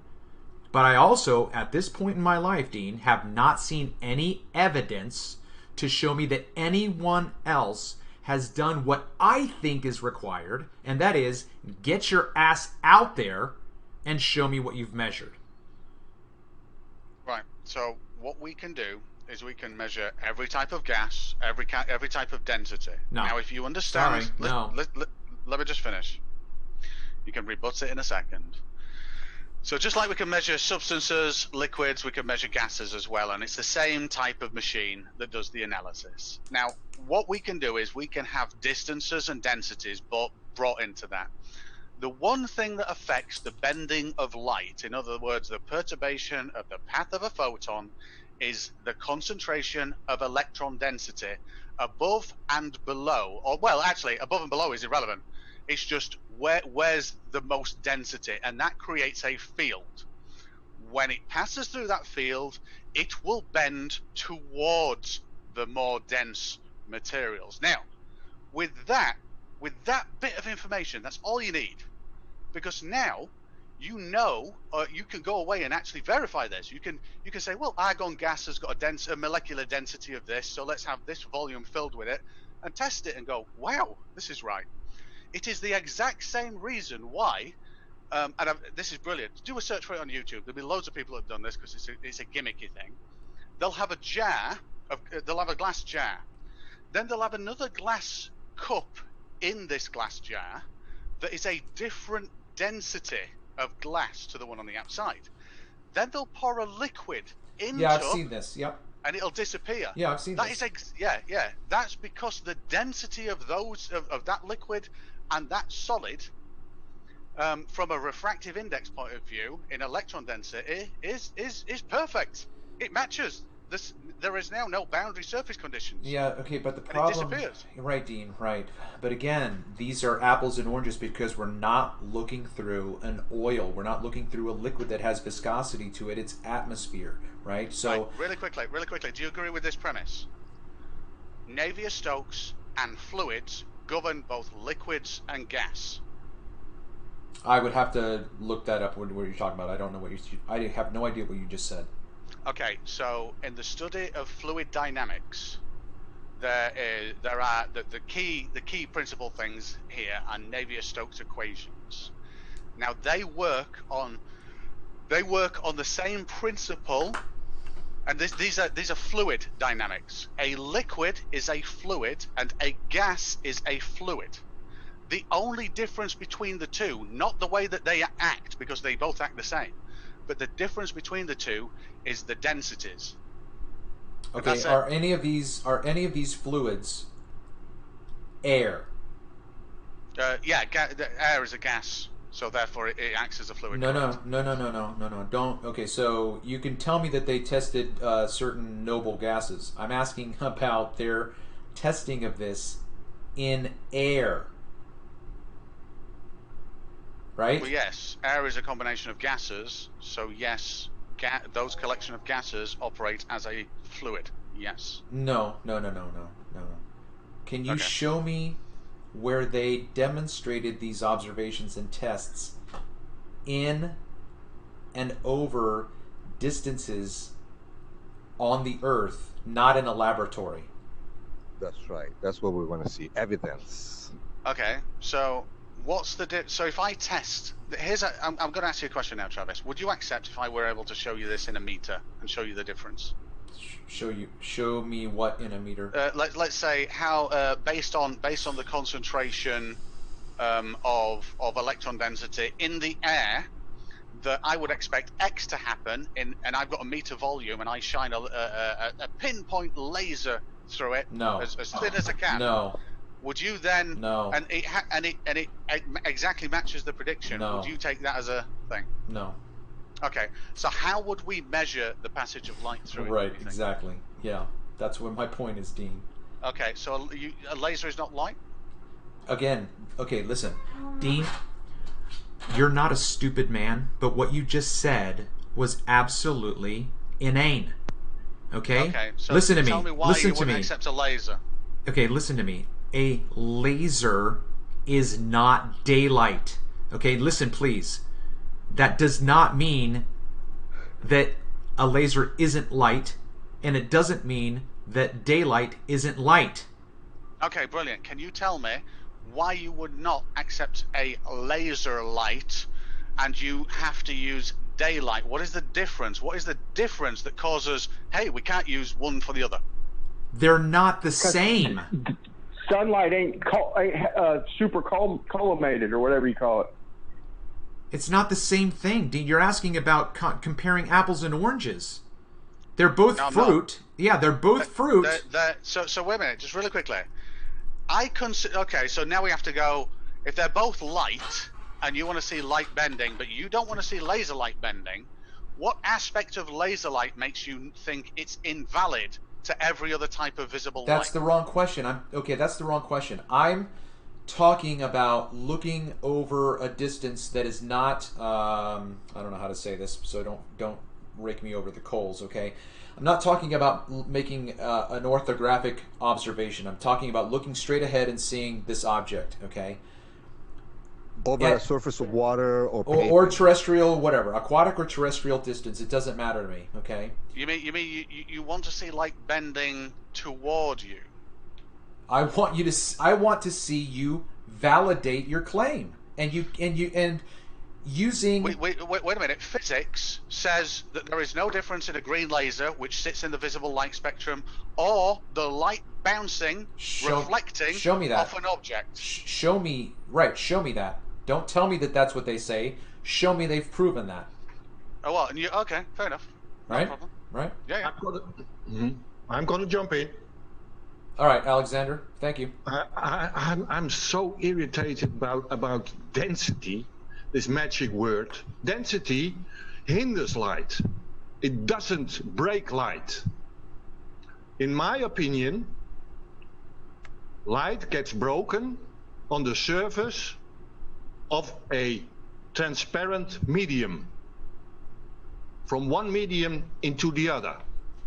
And it's caused by reflection, because of the angle that the light enters into the next medium. That's Snell's law, right? It breaks in two ways. depending on the angle it takes.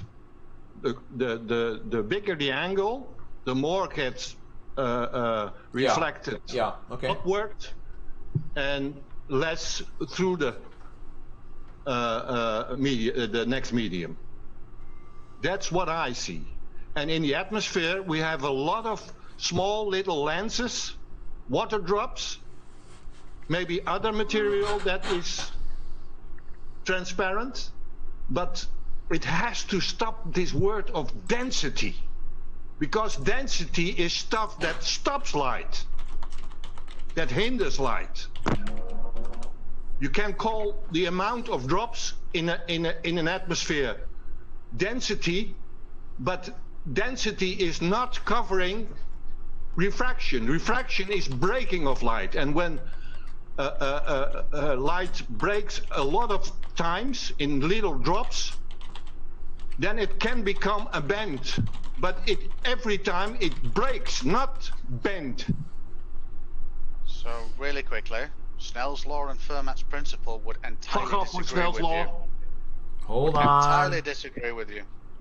So everything that you just said was against current scientific understanding of physics. That's great. Right, Dean, that's great. And my point is, in order for us to debunk this shit, we would have to leave our jobs and devote ourselves 100% to this science, and that's not going to happen. But you're right, Dean. All of that stuff is bullshit. It's bullshit, Dean. And I can tell you that because I can read, I can think, I can make observations, and my observations conflict with the shit that I'm reading. Do you want to... Yeah, but the crazy thing is, Travis, if it was bullshit, we'd have to... Things would not work. No, that's not correct. Glasses, that's not correct. I'm not talking about looking... Glasses would not work. That's your not lenses true. That you use would not work. That's short range. Quit using glasses, bro. That's short range shit, man. Right, you're making apples and oranges. I'm talking about making an observation 1 mile, 3 miles, 2 miles. I'm talking about that. I'm not talking about reading a sentence on a piece of paper. Okay, Travis, let me say something real quick. Travis, let me say something real quick. Okay. Listen, if we had glasses, if we understood shit at that level, we'd have glasses for telescopes where we could see straight instead of seeing mirages. Okay, so don't use glasses. There's no glasses that can fix wait a minute, views from 3 miles, bro. Right. There is no optical way on Earth to correct for mirages because they are transient. Exactly. Exactly. Quit using glasses as a comparison. Don't strawman me, Brian. That was nothing to do with my point. My point was light entering a lens. Let's say a 16 lens, 3-group element lens that I've got in front of me right now. That is built on the principles of Snell's law, anti-EM theory, and all the understanding of light. If any of that was wrong, the lens and the camera sensor would not work. Now, I've got no problem with people saying, hey, I think there's something that you don't know. We need to figure this out, and it might make this crap better. I have got a problem. Guess what? Wait a minute. I have got a problem with people saying that's entirely wrong while wearing fucking glasses and taking pictures with lenses. Okay, look, hold on, just real quick. As soon as we figure it out, then we can make telescopes or long-range cameras. As soon as we figure it out the way it really works, then we can get cameras that can see, that can undo. They can undo for the refraction. They can undo the refraction. Okay, but listen, again, Dean. So my point. Okay, I'm really sorry. If you think they can do that. My point is not to say that the description of what happens when you look at a pencil in water. That's not. I'm not challenging that. My challenge is to correlate what you cannot demonstrate in the aether band. You can't show it me. You can't. You can tell me you think that's what's going on, but you can't show me. And that's what I'm calling into question. Everybody drink. That's fine, but just have enough understanding to be able to call it into question and challenge specifics with experimentation and results. Okay. Travis, can I just go ahead. Jump in? Yep. I just want to stick up there for, I think it was Alexander talking about what refraction is. It's about bending. Like, that's exactly where they took the word from. It means to bend or break. So light, the beams So he was absolutely right. When it breaks or when it refracts, it makes a straight line. It doesn't curve at all. It actually breaks, if you want to believe that. But they turn it into a curve and pretend it follows the circumference of the Earth. If you look at inside, if you look at the example you gave with the pencil into the water, it doesn't curve. It immediately breaks. It bends. It looks as if it's bent or it's broken. The pencil looks broken if you look from the top, and that's where they took it from. And I just agree with Alexander. It's very close to what I think light is. It's not what they say it is. They don't know what it is. Dean still thinks that light bounces off objects and hits your eye when it's completely different fucking light. Sorry, Carl. Well, you do. You go on about it bounces off and you've no idea of the angle of it reflects. Yes, it reflects off objects. It really does. Off anything. You're a numpty. That's what I'm saying. You don't Ale, even belong in this conversation. Can you tell me why red paint is red? You don't even belong in this conversation about light. You're getting schooled by Travis. Alexander's tried to explain it. All right, cool. Brian's Brilliant. Tried to explain it. Completely schooled. I've tried to explain it to you. Yeah, you've tried. You won't listen. Can you help me? Can you help me? Can you tell me why red paint is red, Ale? I can, because an apple's red. No, because a fire truck's red. A fire truck has 12 wheels. There's 12 inches in a ruler. Queen Elizabeth was a ruler. Queen Elizabeth was a ship that sailed 7 seas. Seas had fish had fins. Oh, that is awesome. Bro. Oh, man, I'm sorry. People say that you scattergun and gish, Gallif. I don't know what they're on about. That's now, what Ali, we get from you. Can you tell me why red paint is red, Ali? Because it vibrates at a frequency. Incorrect. No, because wait a minute. It's had a red pigment put into it. And what's the red something pigment? That reacts, something that reacts with light, that the light in this certain way gives off this image. Like imagine, your little bedside. It could be a little mountain. It's like a plastic mountain. You've got a bulb inside, and you illuminate it from inside. That's what you get. You get the light interacts with an object. That's made up of different pigments, different qualities in that object. It absorbs every frequency except red, which it reflects back. Well done, SE. It absorbs all the frequencies except red, No, I don't believe which it absorbs at all. No, it doesn't. So it reflects That's what they only say. red. That's what they say. Yeah, but I don't buy into that. It's not the same light as the angle of incidence. No one's selling disproves that. Listen, the angle of incidence disproves that straight away. That's just two words that have got unrelated to do with reflection. Well, it's not actually, because when you shine a light, listen, if you're saying it's reflected, you're governed by the rules of the angle of incidence, where the direction of light, when it hits a surface, it will bounce off at the. It absorbs. So really quickly, this is something that I know something about, and it's about the scatter coefficients of the surface. It's about the roughness, metallicness of the surface, and it's also about anisotropy. So when that light hits it at an angle of incidence, that light can bounce off based on the surface in every direction. Now it depends on the roughness of the surface at a sub-micron level. It really does eat it. So at one point, so what you're saying is the light shines from the sun, right? And even though it scatters in all directions whatsoever, there's now think of the billions upon billions and millions, the squillions of photons that's broadcasting this picture, rebuilding this picture of a mountain in front of your face. What are the odds? They gotta have it as little particles. They gotta have it. I know, Brian, exactly. And it's the simple action of water going through a fish tank, slowing down and then speeding back up, shows that it's not a particle. That's insanity. Yeah, full of poo. Wait a minute. That's exactly Fermat's principle. That's moving into a denser medium and the fractional reduction of light speed based on the index of refraction, which relates to the electron density, which directly affects the photon. You've just described an effect of what is current understanding and saying it's not right. And again, I've got no problem with that. I've got no problem with that. You need to demonstrate that it's untrue. You can't just say, I think this is false. How does an electron influence a photon? By its field. An electric field.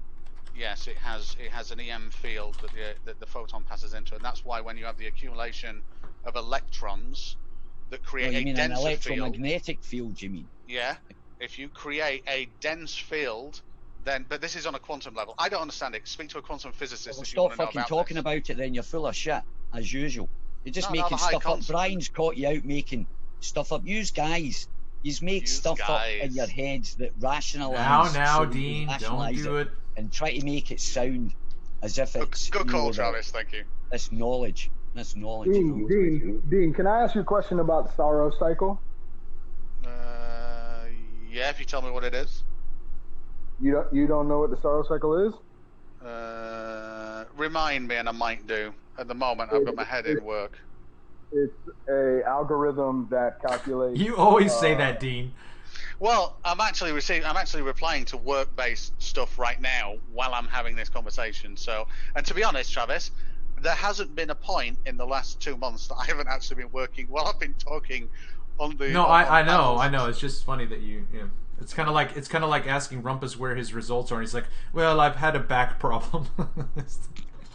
Dean knows what the Sorrow cycle is. Come on, Dean. All right. Let's go back to it. Japheth, go ahead. Yeah, it's an algorithm that tells you how often eclipses will happen, and it's a Babylonian. It comes from Babylon. It's an ancient thing that they've had for thousands of years, and they're still using it today to calculate eclipses. But my question to Dean about the whole thing was, he says that flat Earth has no way of predicting anything, but somehow you guys say that you predict these eclipses, yet you're using a 2,000-year-old Sorrow cycle algorithm that was created with the flat Earth model. The Sorrow cycle, well, you'd have to demonstrate that it was created. It's an 18-year-old cycle, Dean. Listen, you have to demonstrate that it's created from a flat Earth, and it doesn't. It's well known, Dean. Doesn't come on. tell you. Well, no, just because people think, just because people. Are you saying the Babylonians were around Earth? Please listen. Please listen. If it wasn't a flat Earth back then, they were just going off statistical correlation. Now, the one thing that couldn't happen is they could not tell you the path and the exact minute. Now, using no predictions, you can go into Stellarium, which doesn't use predictions. It uses orbits and distances and progression of time and projection of time, and it can tell you where the total eclipse is going to be to the minute, and it'll tell you to the minute. Listen, it will show you the path. It can't do it to the second. Wait a minute. All you're saying is they built on the... Right, exactly, Essie, exactly. Go ahead. Yeah, let's try not to interrupt Dean, but yes, Essie, that's what I was going to say. Go ahead, Dean.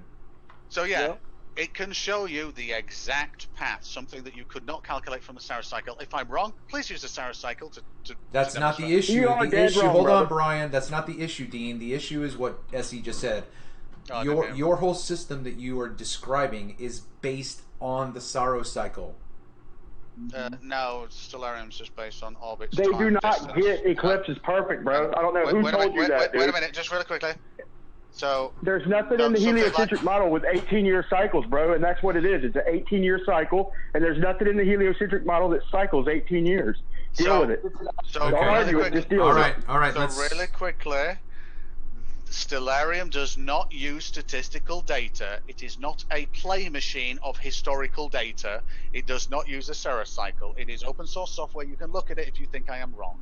It uses distances and ecliptic planes along with motions and speeds of the heliocentric model, and that is all it uses. And it can predict eclipses into the future and actually ones that weren't recorded into the past for you to be able to look back and correlate it in history that, oh, this civilization said, and they've done it like 3 or 4. They've done it 3 or 4 times. They've gone back and said, "Oh, hang about. This did happen because these people said the day went really dark." Where do you think they got that shit from, Dean? Yeah. Where do you it wasn't recorded as an eclipse, but Dean, do you know how many Sorrow cycles there are? Sorry to interrupt. I can see. Take it one step at a time, guys. I wish to repeat this. Hold on. Okay, listen, guys. Listen. Please hold on. I'm trying to. I'm trying to keep it as balanced as possible so that we don't overtalk each other. Well, the issue here is, I'm really sorry, but every time I try and get an explanation, I've got three people that sort of like burst in. That's not the way to have a conversation, gentlemen. I know. Listen. We've been understand trying. exactly how you feel, Dean. Believe me. Yeah. We haven't crossed too many lines up to this point, but we are getting some buttons pushed. So let's just try to take the time not to overtalk and just wait for an opportunity to speak. So is there anything you want to wrap up with, Dean? I would just like to say that I am going to do some presentation videos that I'm going to pass out the link to people, which are things, I'll name it something like things that only work on a globe Earth. And I'm going to, the first one that I did was the one off Rantis show where Flat Earth Data said, hey, you know, the sun rise and set in Australia based on the seasons isn't correct. I went in there, pointed out his error, built the model, and showed that it only works on a sphere model. And did you see my video, Stingray, where I lined up the light and a laser, to the analemma perfectly. The little analemma that's on the globe, I zeroed it out perfectly and demonstrated it on the analemma, and then showed that the only way that it could match stellarium with a globe is to come from underneath. If you come from underneath, it doesn't match the analemma no more. So it could never work on a globe. You need to do it in real life. Get out of the models, get a globe, do it in real life, and it doesn't work, bro. The only way for the sun to come from the south is to lower the sun. It's the only way. Yeah, I exactly. Look at Flat Earth exactly. test. Yep. No, the other way is to have a 23.4 degree tilt on the Earth. That you can't prove. That's math, dude. Okay, hold on. I'm sorry. It doesn't matter. Dean. It doesn't matter, brother. My globe is tilted at 23.4 degrees, bro. It's tilted at 23.4. You need to check out the video. Brian, the reason why I use a model is if I were to build it in physical means, I cannot create... Well, wait a minute, let me think. Now, okay, it will be incredibly hard for me to create a parallel light source at a relevant distance that will give me parallel rays. It really would. Now, there is something called a light gate that you can get that can slap over one of my lights, but it wouldn't have the throw distance I'd need to be able to create parallel light. I was thinking about it then. Maybe it might. It's because light's not parallel, bro. I'd light's whatever way you cast it. So I might be able to do it physically, but it would take a lot of effort. It's a lot easier to do in computer to have parallel. It's not as hard as you think. You need to go to Flat Earth Test. It's just a show. It's like a 90-second video. And I erased the one that showed me matching stellarium. The only way I could do it was to bring the light down and come from underneath. There's no way to do it physically. Trust me, in a model, yeah, I could do it in a model. But in real life, it does not work. I don't think you're hearing me, bro. It does not work on either model. There's a magnetic anomaly in the South Pacific that could describe it, explain it. I mean, I'll tell you what, Brian. Do you want me to bring up the model now and you can tell me why it doesn't work? I wish I could pull up this video. I mean, I just did it. Like I said, I matched the analemma up perfect. And look, when I spin the Earth with the 23.4 degree tilt, it follows the analemma to a T. Okay, and then I showed the Australian summer, okay, to a T. And then you spin as in sunrise, and it comes from the east at best. It may be semi-northeast, but east at best. It does not come to the south. The only way I could get it to do it was to deviate from the analemma that we all see that's on the globe, and it come from the bottom. That's the only way I could match stellarium with the globe. Didn't work on a globe or flat Earth. Brian, how do you spell that? How do you spell that channel, Brian? I can't find it. Capital F for flat. So Flat Earth Test. It's capital F, capital E, capital T. Is it one word? Is it one word or spaced? It's shit. I think it's one word, man.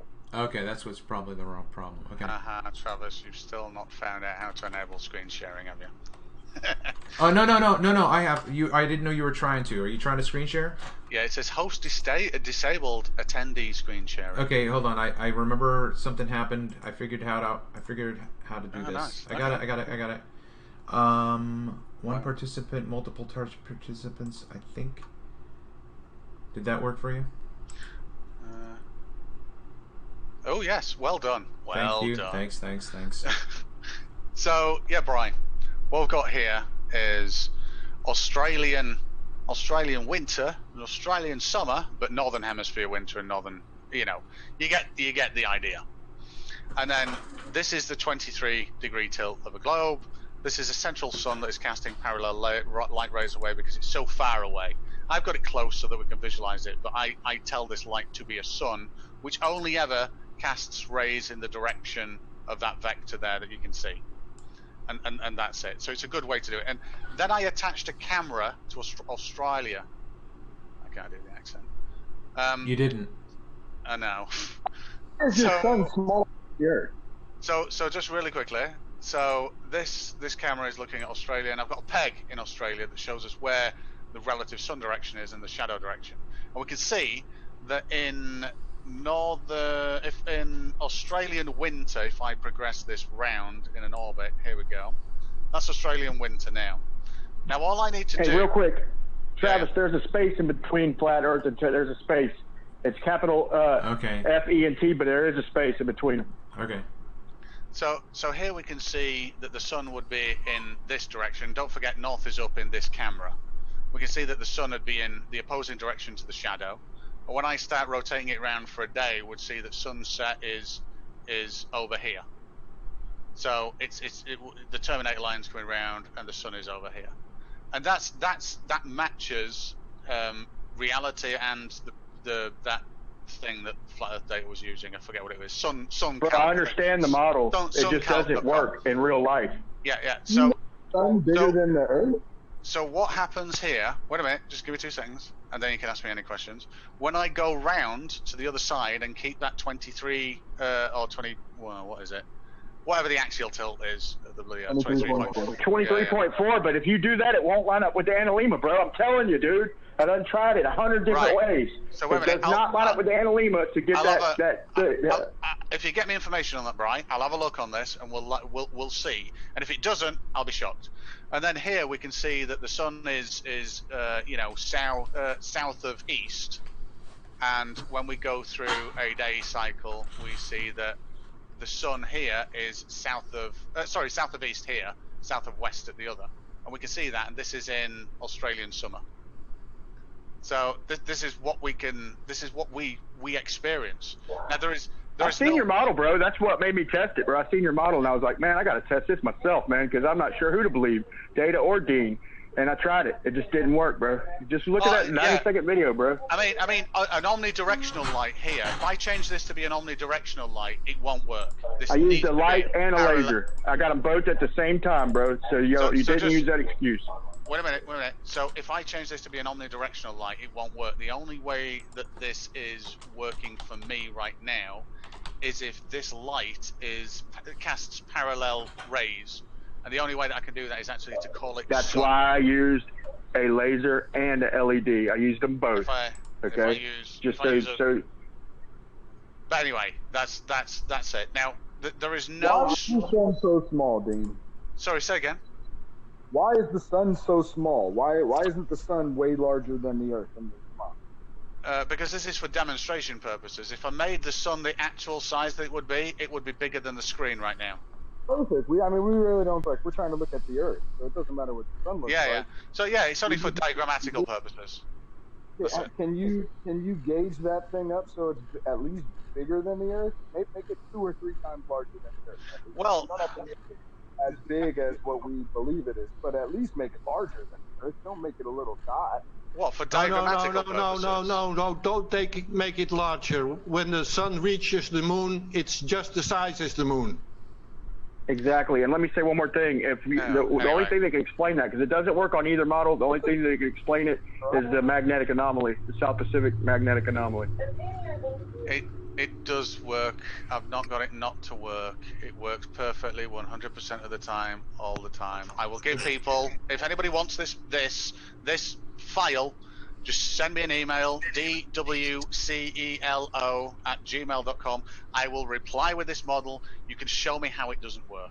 How cool is that? Dean, I have a question for you. You've got the light coming in at an angle from below, so you're moving the sun, and for some reason it's not the same in real life. Brian, I promise you, I didn't touch the sun. I only made the sun cast parallel light towards the Earth. That is it. And I'll send you the file. All right, well, please look at my video The anyway. listen, the size of the Earth would change those parallel lines coming with the light coming to the Earth. The size of that sun. I don't care what it looks like to us. If it looks like a little dot in the sky to us, that's fine. But if we're looking at it in this orthographic view, those parallel lines have to be none of those were orthographic views. They were both perspective views. One was a camera pointed at Australia. The other was just a dolly camera to show the scene. Both of those cameras are perspective driven. Brian, I can't find your channel, but I'll send you a link. I'll email it to you. I'm not subscribed to you either, Brian. I don't think. No, I know that I'm subscribed to him because as soon as he made it and sent it out there, I subbed to him. But I can't find it at all. Someone wanted to respond to Dean, I think. Yeah. I got a question. Dean and others, did you ever see Josh Ly's funeral march for Flat Earth? I'm going to say no because I don't know any reference to the words that you just said. Well, he is a globe earther, and he's an animator, and he measured on a certain time and date the sun angle. Mm-hmm. I can play it. Is that okay? Because on a flat Earth, he gets something that, according to him, can't exist. But it exactly looks like a coffee cup caustic. And then then he shapes the flat Earth back to a ball, and all sun rays go directly up, all straight lines, without any refraction on the atmosphere. And he say, this is this is correct. Mm-hmm. And throwing away the coffee cup caustic as impossible. So you can't really prove the sun on a flat Earth wrong if you apply all the knowledge between commas that you have coming from the globe Earth. I'm really sorry. If you're on about caustic effects of the perturbation of a water surface affecting light paths going through it and concentration of those lights, I am aware of water caustics, but I didn't understand. Coffee cup caustic, not water caustic. When you shine a light, yes, in a coffee cup, there's a certain pattern to it that is called the coffee cup caustic. Oh, right, okay. I've never heard of coffee cup caustic before. Yeah. That's interesting. Can I play it, Travis? You could try, yeah, sure. Should be able to just go down to the bottom of your screen, share screen. I think I enabled it for everybody. It's not a copyright strike or anything, is it? I'm not worried about it. Where am I? I don't know if it helped, but I emailed you that video. Yeah, I'm gonna put it in the chat right now. You see it? Yeah.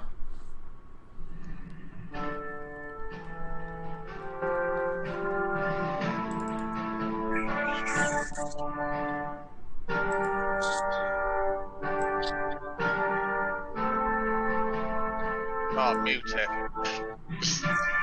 Mute it. Can you, yeah, can you mute it?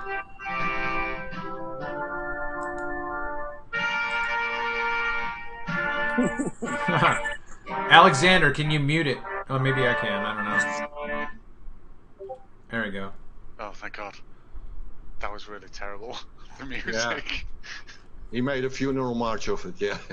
That wasn't a funeral march. That was terrible music. That wasn't. I don't think that was a funeral march. That was. I don't know what that was. That was just weird. This is a coffee cup caustic. Oh, right, okay. Should not all of these arrows be aimed at the same point? Yeah, I'd have to watch this all over again. I'm not able to follow it just yet, but... You learn something new every day. Way to go, Alexander. Actually, doing this amount of kind of points and stuff for data sets is not terribly easy either, so this is cool. Yeah, it's quite good, yeah. But the conclusion is a bit over hasty.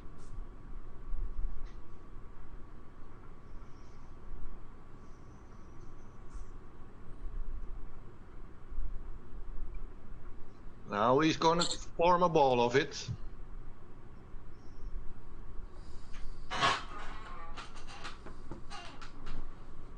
Oh, mopping it like that is so cool. Yeah, that's pretty dope. Yeah. See, no bending, no refraction, nothing. No breaking. Sorry. Oh yeah, no, refraction. Refraction isn't a massive thing, though. You know, it's if you're looking up, there's no refraction.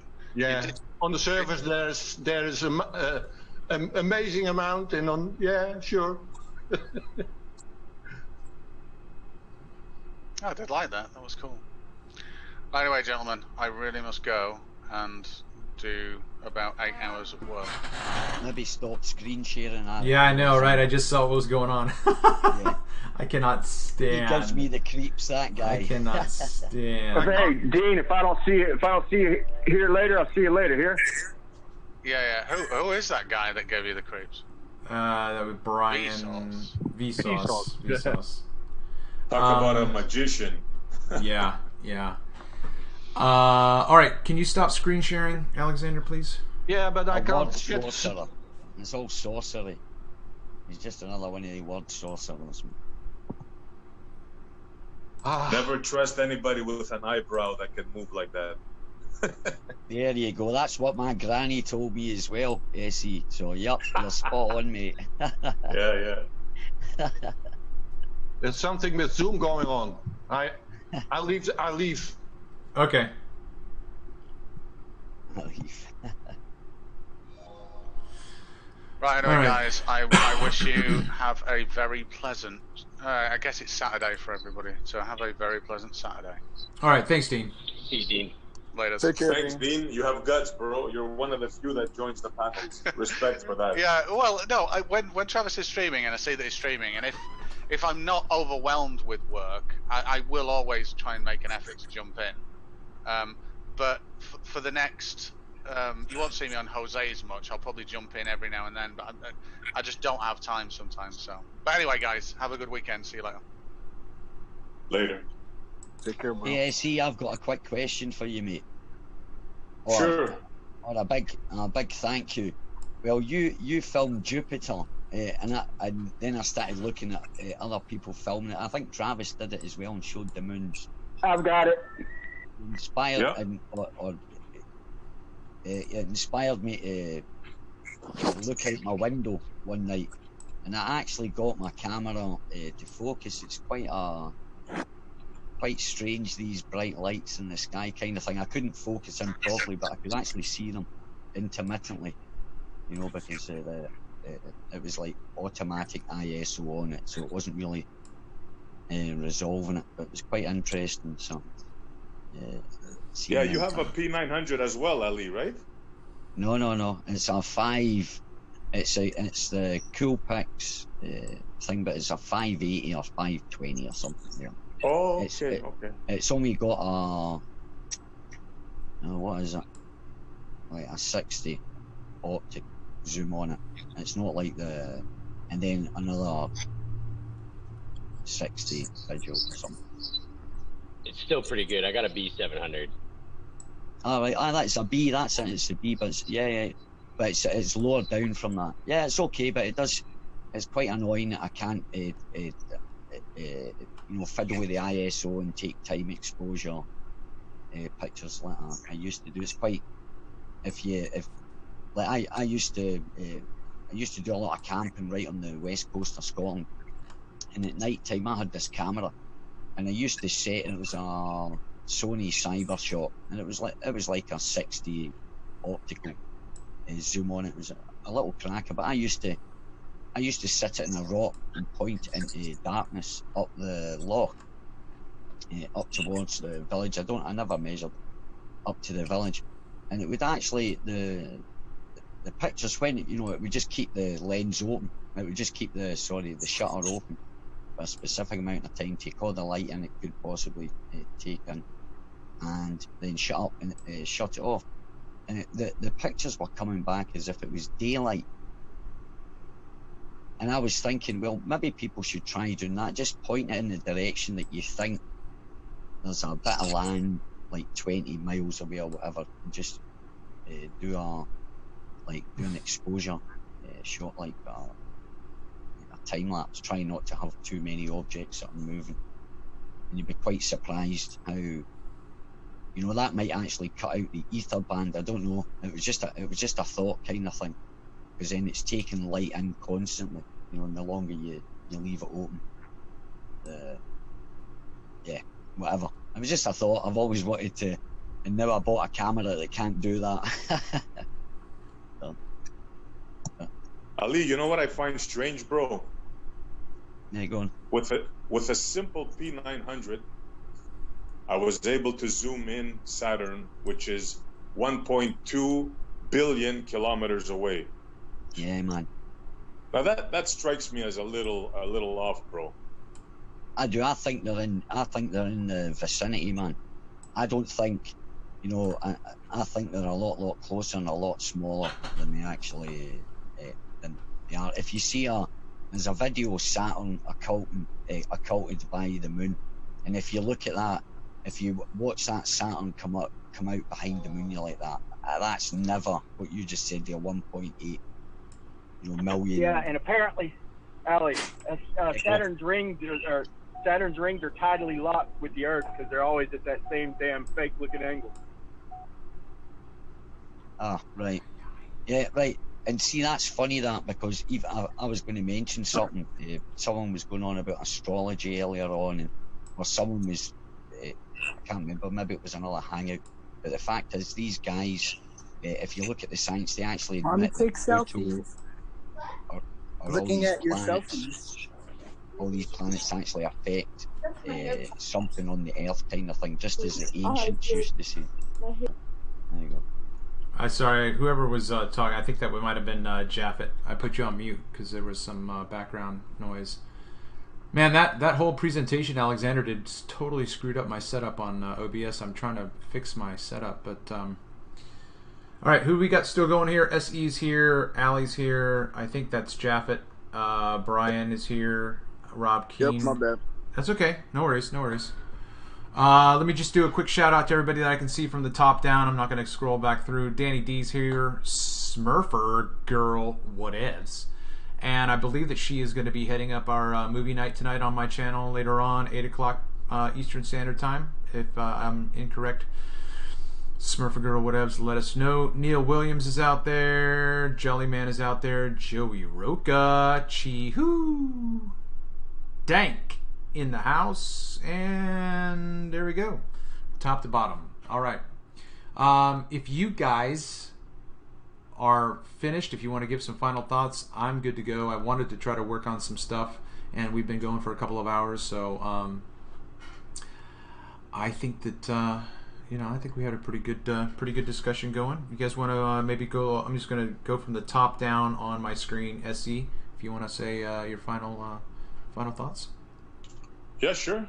It was a great show, great hangout. Learned something new today. Shout out to Alexander. And yeah, just keep on keeping on, and we're gonna find out the truth sooner or later. Fantastic. And then we got Ali underneath him. Okay, yep. First of all, shout out Smurfer Girl. And just the same as what SE. Nice one, Alexander. That was interesting, your take on light and how light's quite interesting. SE, good man. Travis, good man. Brian, yeah, cool. Thanks for that, Travis. All right, yep, good. And then we got a 9 o'clock movie time tonight. 9 o'clock, quadruple feature. We're taking it all night. I'm just kidding. I don't know. Double feature at least. And let's go to Jeff. I thought it was an awesome show. I think we're making a lot of progress with mapping out refraction and atmospheric conditions. And what Alexander showed is what we all have had in our mind of what happens, but that coffee cup, whatever it is I mean, I believe that's exactly what it is what he's showing on there. So that's pretty cool he made that. But I appreciate you guys. Hope you guys all have a great weekend, and it's been good information, good knowledge, good sharing. Appreciate you. And Rob Keane. I'm 6 hours away from vacation. What? I can't remember if you said, what are you going to do? Anything in particular? Is it going to be a home vacation? I'm going up north to a place called 100 Mile, and we are going to go camping on the little river in my in-laws' property. Fantastic. Good coffee soda. Appreciate it. Yeah. Well, yep. All right, and Brian. Yep, Travis, it's always a pleasure. And Dean, that was cool. Dean coming on, and but he's another example of how they can only see things from one direction. I think when we explain, they say we don't understand things. It's not that we don't understand. We understand both models, and we just see that there is another possibility. And let's keep exploring, guys. Thank you. I forgot to say you don't understand. Yeah. Yeah, we don't understand, man. All right. So I will follow that up with, again, everyone out there within the sultry. I always do that. Everyone out there within the sultry sound of my voice. Just because we disagree with the model doesn't mean we don't understand it. Okay? So let's not make those false dilemmas and those fallacies as well. So, all right, this has been another exciting. I am not 50, Danny D. I'm not 50. Don't speed it up, man. This has been another exciting adventure of The Plain Truth. I'm your host, Travis Finley. Please tune in later tonight. Same Smurf time. Same Smurf channel. 9 o'clock Eastern Standard Time. Headed up by Smurfer Girl Whatevs. Our bad movie night. I don't even know what we're going to call it. What we should call it? We got to get a title. We need to... Hey, Smurfer, you and I need to get up together and make what am I thinking of? Like an intro for it. We got to do that. All right. I got to stop talking. I will see you again. I'm totally blowing the way I close my own show.